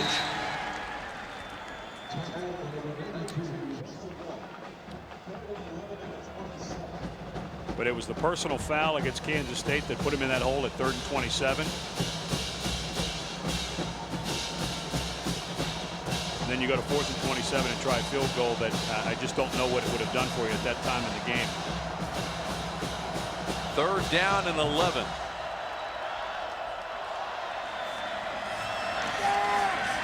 Nothing. Brandon Joe had nowhere to run. He loses yardage again. It'll bring up 4th down and about 12. Well, the other thing with Kansas State coming away with no points on that drive, that allows Ohio State to play much more conservatively now on offense. Down 14, clock running at 6 minutes. And the way that Jim Tressel's defense plays, I don't know that I'd use the word comfortable right now, but he's got to feel a lot better after they came away with no points. Well, I know the Wildcats would love a big return here from Darren Sproles. They've been pooching it on the kickoffs to keep it away from him. B.J. Sander, the Ray Guy Award winner. I would try to get this out of bounds at about the 30-yard line and be happy with it. Tough punt to get to. He takes it on the run and fumbles it. Picks it up, gets a block, and that's it. They almost out-punted his coverage. Kicked it flat. 43-yard punt, -4 on the return.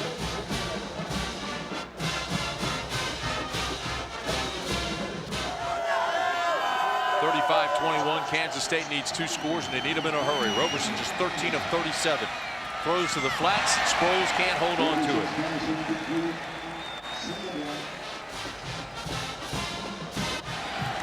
Terrific defensive performance by the Buckeyes tonight. That and the fact that L. Roberson just hasn't been in sync. 2nd down, they need 10. Has it complete. But James Terry's got the 1st down, gets out of bounds. 5:16 left in the game. What a great run after the catch.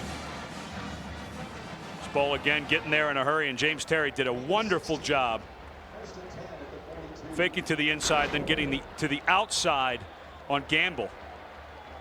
That's a nice run. Use the stiff arm and then get out of bounds so the clock stops.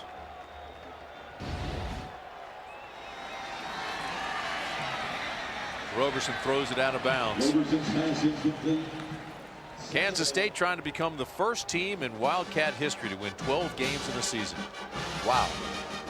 Well, they've had 15 chances to do it. They tied BYU for the most games ever. Not only that, the Wildcats have played in 6 night games this year. 5-0 in those night games. Yep.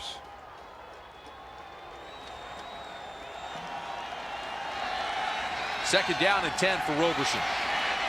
He's got a man, and he's got a 1st down. What a catch. It's Marrero again, the true freshman. He's down close to the 35-yard line, so they hurry back to the line of scrimmage. Right now, Kansas State has a little bit of an advantage because Ohio State not able to run any personnel onto the field. They can't match personnel. Plus, Simon Frazier, Darian Scott, all the guys that have been left up in there. Will Smith now moving around. Those guys are dog tired. Roberson with time, looks to the back of the end zone. He's got a man and overthrows him. Marrero had come free, and the safety was having trouble getting over there, and he just overthrew him. Marrero ran a deep stop and go route, and the timing was just off a little bit. I think Nate Sally lost him. Right there, he's got to hit him. Will Allen's playing underneath, and Sally's coming over the top. The throw was a little late and a little long. So it brings up second down with 4:53 left. Ohio State bringing in Mike Kudla now at defensive end. They've got to get some fresh bodies on this defensive line to get some kind of heat on Roberson. Roberson just again overthrows it to Marrero. He was wide open in the flats. All he's got to do is flick it. Yeah, he's just been off all night. You know, when we were talking, when we went up and visited with Kansas State, Nell Roberson broke his hand, missed Massachusetts and Marshall. Really took the Marshall loss hard, and he came back against Oklahoma State and Texas. He said he really pushed and he was forcing too many things, and you just get that feeling tonight. You can't blame him with everything he's been through in the last 24 hours, but he's just forced it. Boy, Marrero's just been wide open. Ohio State got a timeout.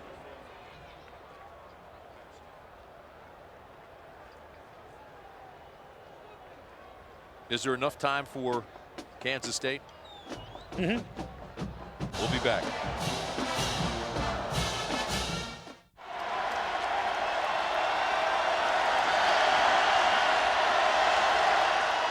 Clawing away with 4:46 to play. They need something to happen here big on 3rd and long. Over the middle and again thrown behind James Terry. Well, and Roberson expecting Terry to stop, but I mean, you know, you cannot do it all.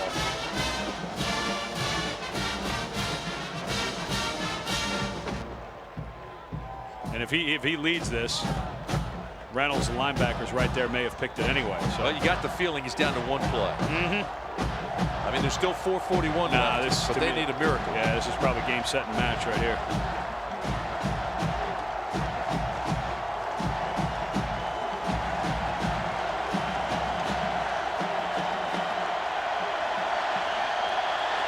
They need 10. Roberson throws. He's got the first. And down to the 13. Davin Dennis with the catch. Don't celebrate the first down. Get up and go. Much better throw that time. Stops the clock at 4:34 while they reset the chains. He gets him up to the line of scrimmage. Pickup of 24. Don't want to waste too much time with throws in front of the sticks or in front of the end zone.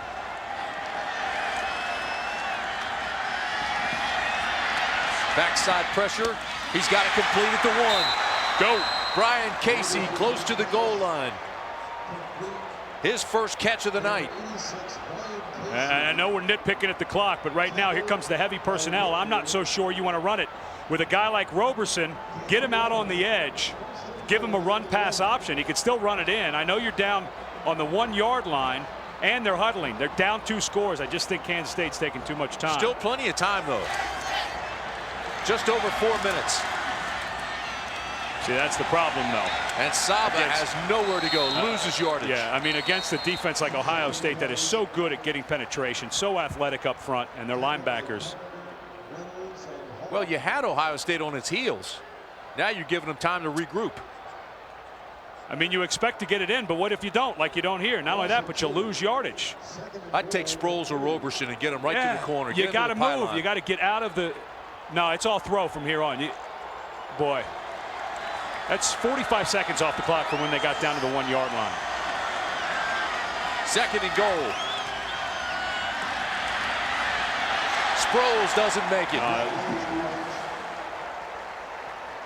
Bill Snyder's a wonderful head coach, and he's been calling plays for a long time. But I just think down on that 1-yard line, I think you needed to spread it out, let Roberson move in the pocket, get him out of the pocket or something like that.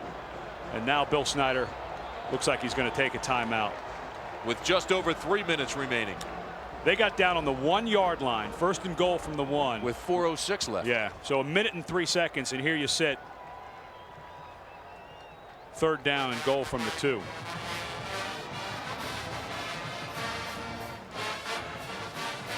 Whereas if you move the pocket and he throws it away, or finds a crease and gets it in, let's say he doesn't score, you're probably sitting at about 3:45 left on the clock. Well, of course, we're sitting here talking about the clock. It becomes a if they get it in and then recover the onside, but of course you never ever assume What do you think percentages of onside kicks are? About 15, 10% that you recover? Maybe. If you're lucky. You're assuming they'll have to go back on defense again. 3rd down and goal. Roberson trying to get to the corner. He didn't get it. Nope. His knee hit at the 1, and there's a flag. I think they got a face mask. He may be shaken up. Oh, his head got completely spun around. Reynolds coming inside out. Oh, I'm looking at another monitor, and this is not pretty. I hope he's okay.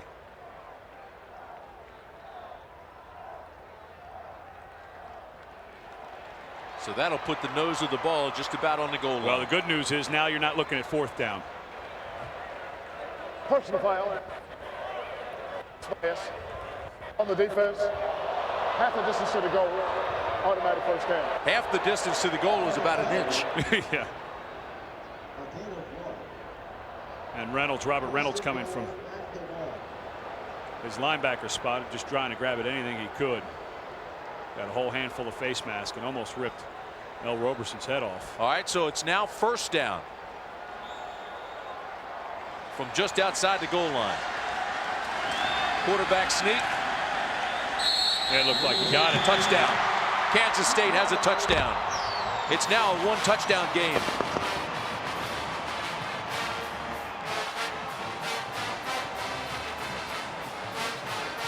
And with 1 timeout left, make a very important PAT, and then it is onside kick time. If you had 3 timeouts left, Tim, you could probably kick it off.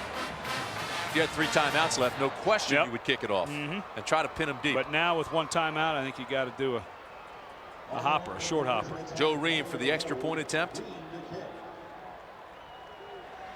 Good snap, good hold. And the extra point is good. He splits the sticks. And it's a 7-point game.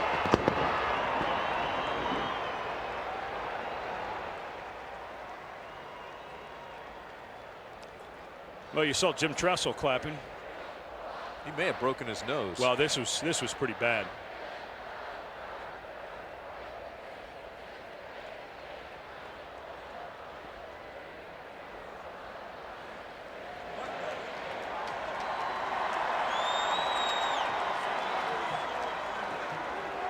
"13 plays, 74 yards. It took 2 minutes and 41 seconds. Clock management, well, Wildcats still have 2:47 left in the game. They just need to get the ball back. For Ohio State, they've played a marvelous football game. They want to get this kickoff and end this game. Let's go back and take a look at, they were just tending to Roberson's nose. Not a dirty play by Reynolds. He's just trying to make a tackle, but look how far. Oh, that face mask. I mean, he ended up with his earpiece on his nose. Looking at his ear hole. And that crushes your nose. I would be surprised if L. Roberson didn't injure his nose there. Not a dirty play at all by Reynolds. He's just trying to get over there and make a tackle. So now they set up for the onside kick. The sure hands team on for the Buckeyes. Pretzel waiting to get out on the field.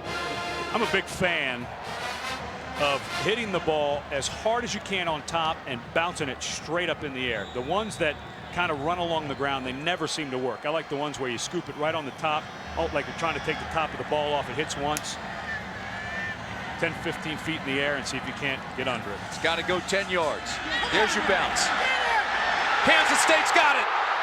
Ball's still loose. There's a flag down. I think Kansas State may have touched it before, or is that offsides on Kansas State? Well, it's thrown down by the offside marker, down by the original kickoff scrimmage line. Still a scrum down there, fighting for the football.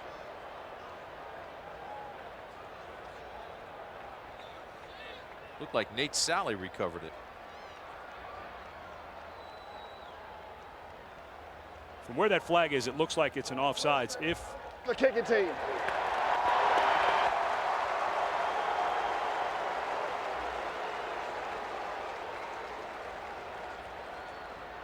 More importantly, who recovered it? If Ohio State got it, just decline it.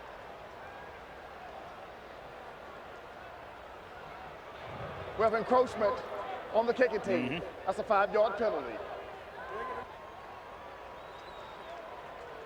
So the re-kick. And now the plot thickens.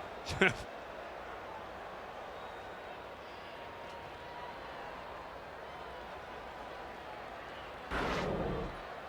we go. Take a look. Took a perfect bounce yes, right there. Yes, it did. I thought that somebody from Kansas State was going to touch it. Well, they had it. Oh, boy. Yeah, they came down with it. Looked like Rashad Washington. Boy, what a nice play by Washington. Washington oh, no, it still bounced around. No, it was still. No, but he got it and couldn't hold on to it. Yeah, exactly. It looked like he had a hold of it. Jenkins knocked it out of his hand. So they'll do it again. Oh, nice play by the short hopped it. And that's Bobby Carpenter. You don't expect a linebacker on your hands team. You think of tight ends, wide receivers up there. Bobby Carpenter. If that ball's not going to go 10 yards, go up and make a play on it because Kansas State cannot do anything about it. Watch him short hop it before he can take that big, dangerous hop. Really nice play. Close the distance between the football and yourself. Because you're right, if it takes one more bounce, it's going to hit you in the face mask going anywhere. Nice play. Yep, nice play by Carpenter.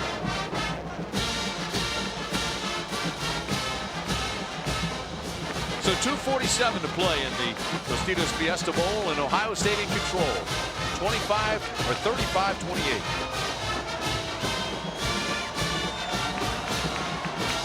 Don't think they can quite run out the clock without a first down.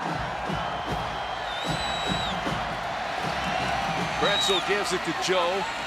He doesn't gain any yardage. You want to save that last time out if you're Kansas State. If you get into a third down situation, that's when you will call it. They've got that one left.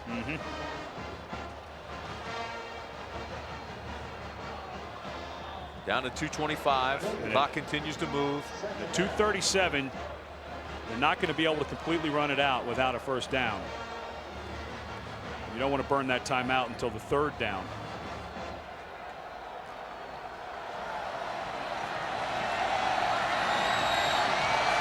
Krenzel again out of a tight formation. Now he had a flinch up top.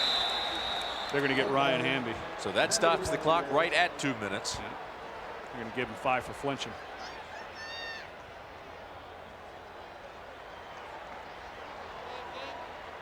And they'll move him back. Mr. Hamby's got to learn the snap count. That's second time tonight he's gone a little early. He's a fifth-year senior, too, that's graduated already. False start. Offense. 5 yards. Still second. Hamby's actually a sophomore. I was thinking of Hartsock. Hartsock's the one who's going to be playing for money next year.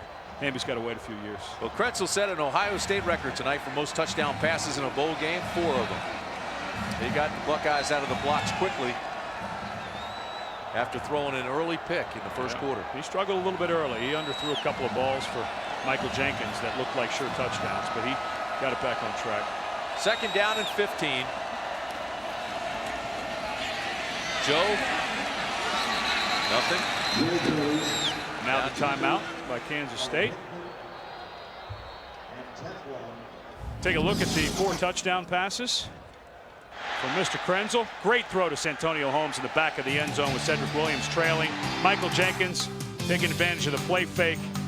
Jenkins again. And then this one, I mean, that's just unbelievable control by Santonio Holmes. Got his right foot down and dragged the left toe. And there are his numbers: 11 of 24, 189 yards, 4 touchdowns, and the 2 interceptions. The first one, he had Jenkins wide open and just underthrew him. And you could see the disgust on his whole face. Here's the situation: 1:26 left in the ball game. It'll be 3rd down and 15. So Kansas State makes a stop. And then we'll sit back and see what Ohio State decides to do. As far as a field goal with one of the best in the country, Mike Nugent followed up his All-American season with another solid year. Well, and if you are thinking field goal, and I think you're at the part of the field 42 yards, you know, you're looking at it's a tough call. Yeah, you don't want to give call. You Kansas State good field position. You don't want to throw. I don't think you want to throw it here because you just don't burn enough clock. But if you're going to go for a field goal, you've got to pick up probably, what, 8 or 10 yards before you feel comfortable. We're sending Mike Nugent out. Oh, easy. You know, I take that back.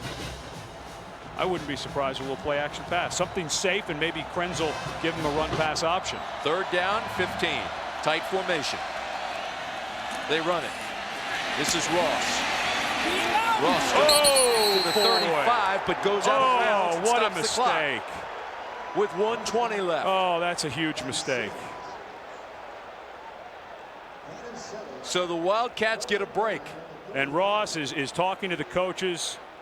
A humongous mistake by Lydell Ross. The idea behind that play was, let's melt this clock before we go into 4th down. And Lydell Ross has now done it twice, running out of bounds when he should have stayed in. Craig Krenzel did it earlier, and now giving Kansas State some life. This clock would be down to about 52 seconds had he not gone out of bounds. B.J. Sander comes out for the punt. If you're Kansas State, you got to be alert for the fake.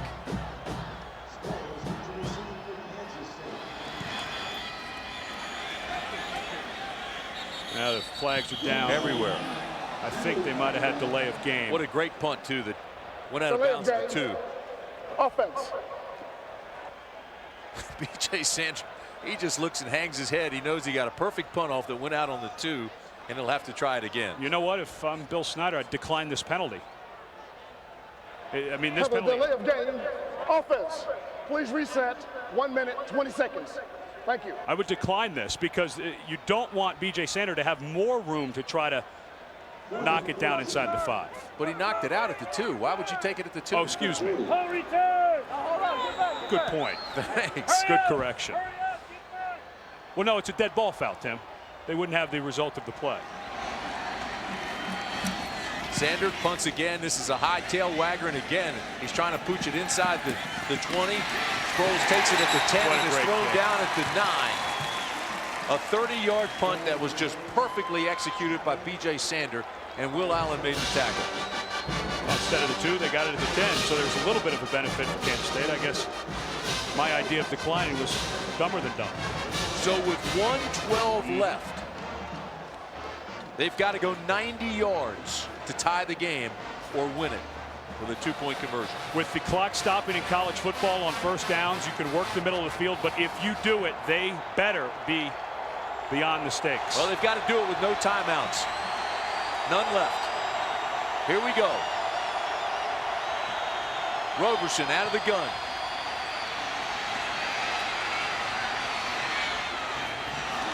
He was across the line of scrimmage. Yeah, and there comes the flag. And there's the flag. You know, he could have run that thing and gotten good yardage and had room to get out of bounds.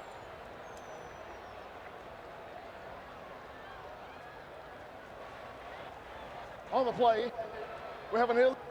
Yes, it's a 5-yard penalty and loss of down.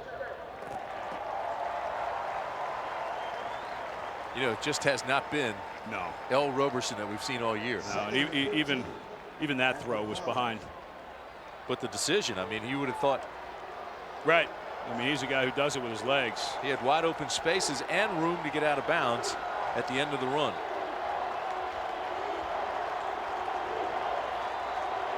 .106 to play. And 95 yards in front of him now. Roberson out of the end zone. Throws across the middle. He's got it complete to the 27. Davin Dennis with another catch. Clock stops with 60 seconds left. Keep them going. Even though the clock stops, with the moving of the chains. They haven't set the chains yet, and the clock moved. Yeah, that was 7 seconds. Well, that took 7 seconds away from Kansas State. Roberson throws again and has it across midfield. Clock stops with 44 seconds left. Morera with another catch. Bill Snyder is over there. They lost 7 seconds, Tim. That is a huge error by this ACC crew. He's got to get himself refocused. Remember, Bill Snyder's the guy who calls these plays. Clock's moving again. Wow. Bill Snyder, furious. he should be. This is ridiculous. Roberson with pressure. Incomplete, hit from behind by Simon Frazier. I'm going to guess that Kansas State has been cheated out of at least 10 seconds. 7 seconds on the play before and about 3 or 4 seconds on that play. He's down to 28 seconds. Roberson shaken up again. Well, I don't blame that fellow. Ohio State trying to hold on here, and Kansas State trying to pull one out of the fire. Well, and Bill Snyder in a tough position because as the head coach, he wants to be arguing for more time on the clock, but he's got a quarterback who may have broken his nose on the series before.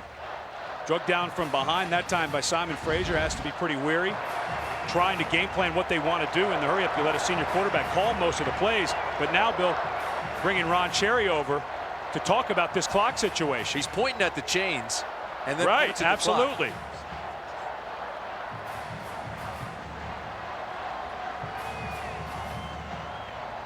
They're going to go back and look at this film and add up the seconds and send a complaint to these officials about how much time they were cheated out of. Bill Snyder is absolutely correct in this argument.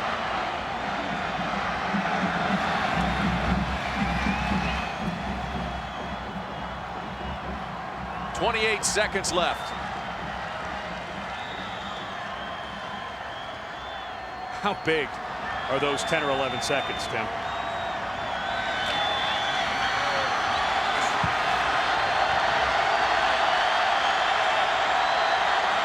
Crowd's on its feet. Underneath they go. Sproles can't get anywhere. The clock continues to move. In the middle of the field, you can't be behind the sticks. You're already behind the clock. Here you are at 15 seconds. 14, 13. They've got to go. And he downs it. So with 9 seconds left, he'll have 1 shot left. Well, I think you actually have 2. With 9 seconds, I think you can get by the sticks. Something around the sidelines. You think they'll go for the heave-ho? I would. And look for a Doug Flutie-like reaction. Yeah. I always like to be a little closer on the heave-ho, and you could get this first down. If you do that, then you have just the one play, so you're going to heave-ho either way. So they're in the formation. It looks like they'll roll to the left and give it the heave-ho to the trips receivers, and Ohio State wisely calling a timeout to reset their defense. That formation leads you to believe that Bill Snyder, in fact, did call the last toss. Because the problem is, if you just go for the first, you've got too many problems that could happen. Not get the first, you get down short of the first, time expires. The only concern with your receivers having to run 50 yards, it's going to take them a little over 5 seconds to get down into the end zone. Well, in that 5 seconds against this defense, you may get pressure before you get it off. That's why if you could get it down inside to about the 35-yard line in the first down, now it's a shorter run for those receivers. Pressure is not as big of a part of the play. Well, we just set a record. This is the longest Fiesta Bowl ever played, beating last year's game, which went into overtime.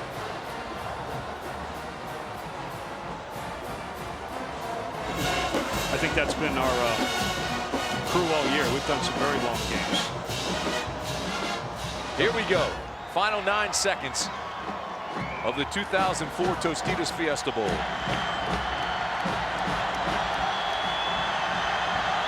Jim Tressel trying to hold on again for the 2nd year in a row on this field. Roberson throws it high. And it's over. Ohio State wins it. The Buckeyes go to 11-2 on the year as a BCS at-large team, and winning here in Tempe for the 2nd straight year. The defending national champions will relinquish that title, but they finish on a successful note and end up 11-2. One of the things that Ohio State talked about was they did not want to come back to the field that they made history on and ruin that memory. They can be very proud of the effort they brought. Boy, did they play so well on defense tonight against a very explosive L. Roberson and Darren Sproles.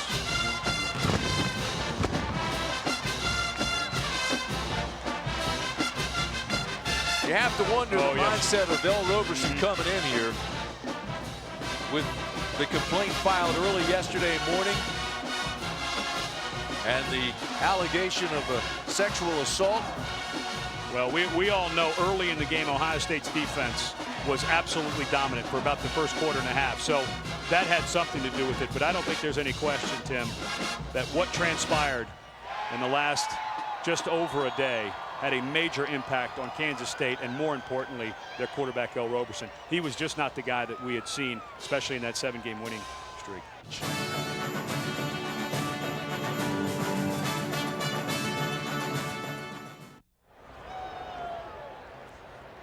So Ohio State beats Kansas State 35-28 in an exciting ball game here at the Tostitos Fiesta Bowl, and Craig Krenzel with 4 touchdown passes was outstanding. Finished 11 of 24, 189 yards, the 4 touchdowns. He did have the 2 interceptions early, especially one in that opening series that he was not happy about, but came back and played an outstanding football game. Let's go downstairs. Here's Sam Ryan. All right, Tim, Craig Krenzel, this is the site where you won the national championship last year, and this is where you wrap up your Ohio State career. What does this one mean to you? You know, it was a great game. It was a great experience for all of us. You know, for the 26 seniors that are leaving, you know, this was a game of pride. We didn't want to be remembered as a team that contributed to a national championship and then lost their last 2 games. You know, it was a personal statement. We just wanted to come out here and play the best game we possibly could.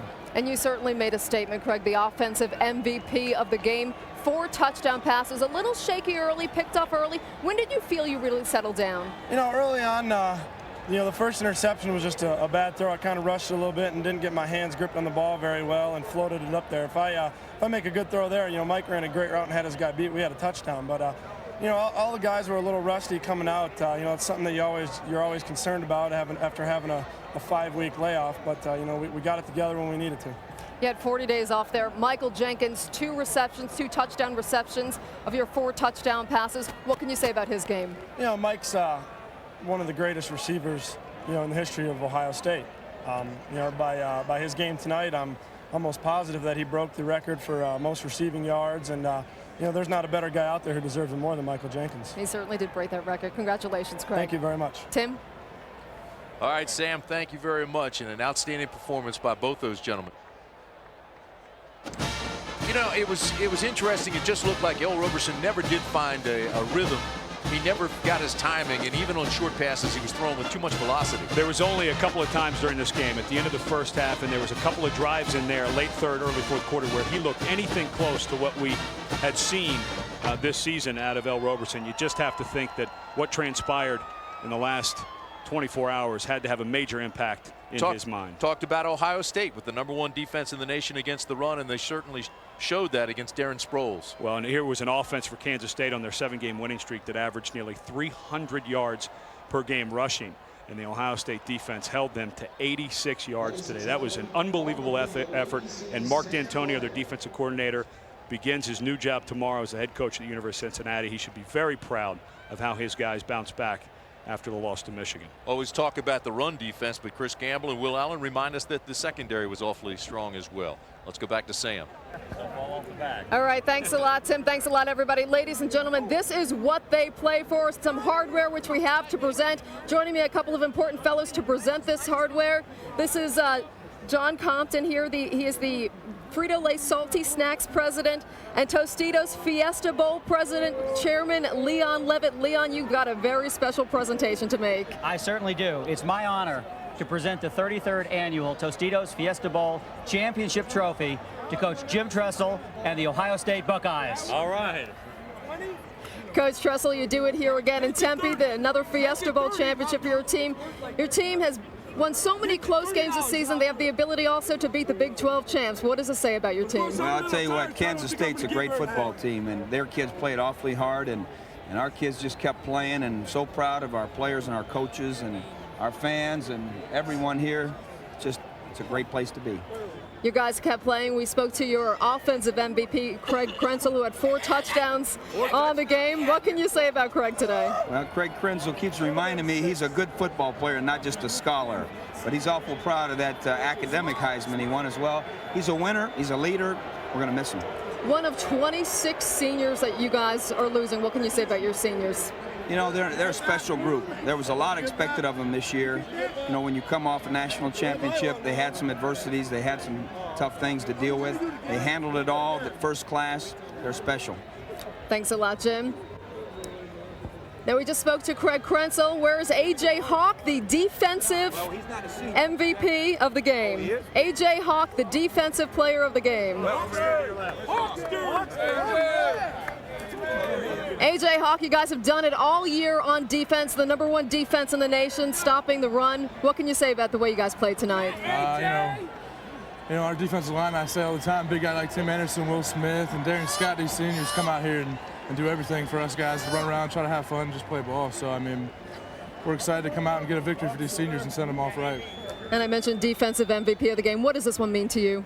Oh, I don't really think I deserve that. I think you should give that to, you know, we have 15, 16 guys all that played in this game on defense that played unbelievable. I don't think I did anything really special, but it's nice you guys to give it to me.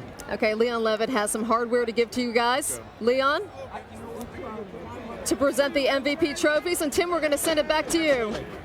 I'd like to present all right, Sam, thank you very much as the presentation. MVP trophy to Craig Krenzel from the Ohio State Buckeyes.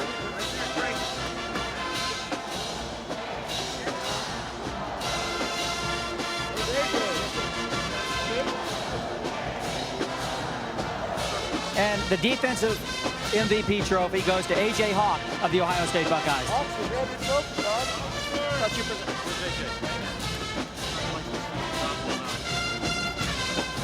Okay, thanks a lot, everybody. Congratulations, guys. Timmy, back upstairs. All right, Sam. Thank you very much as the party continues here in Tempe. The presentations of the awards.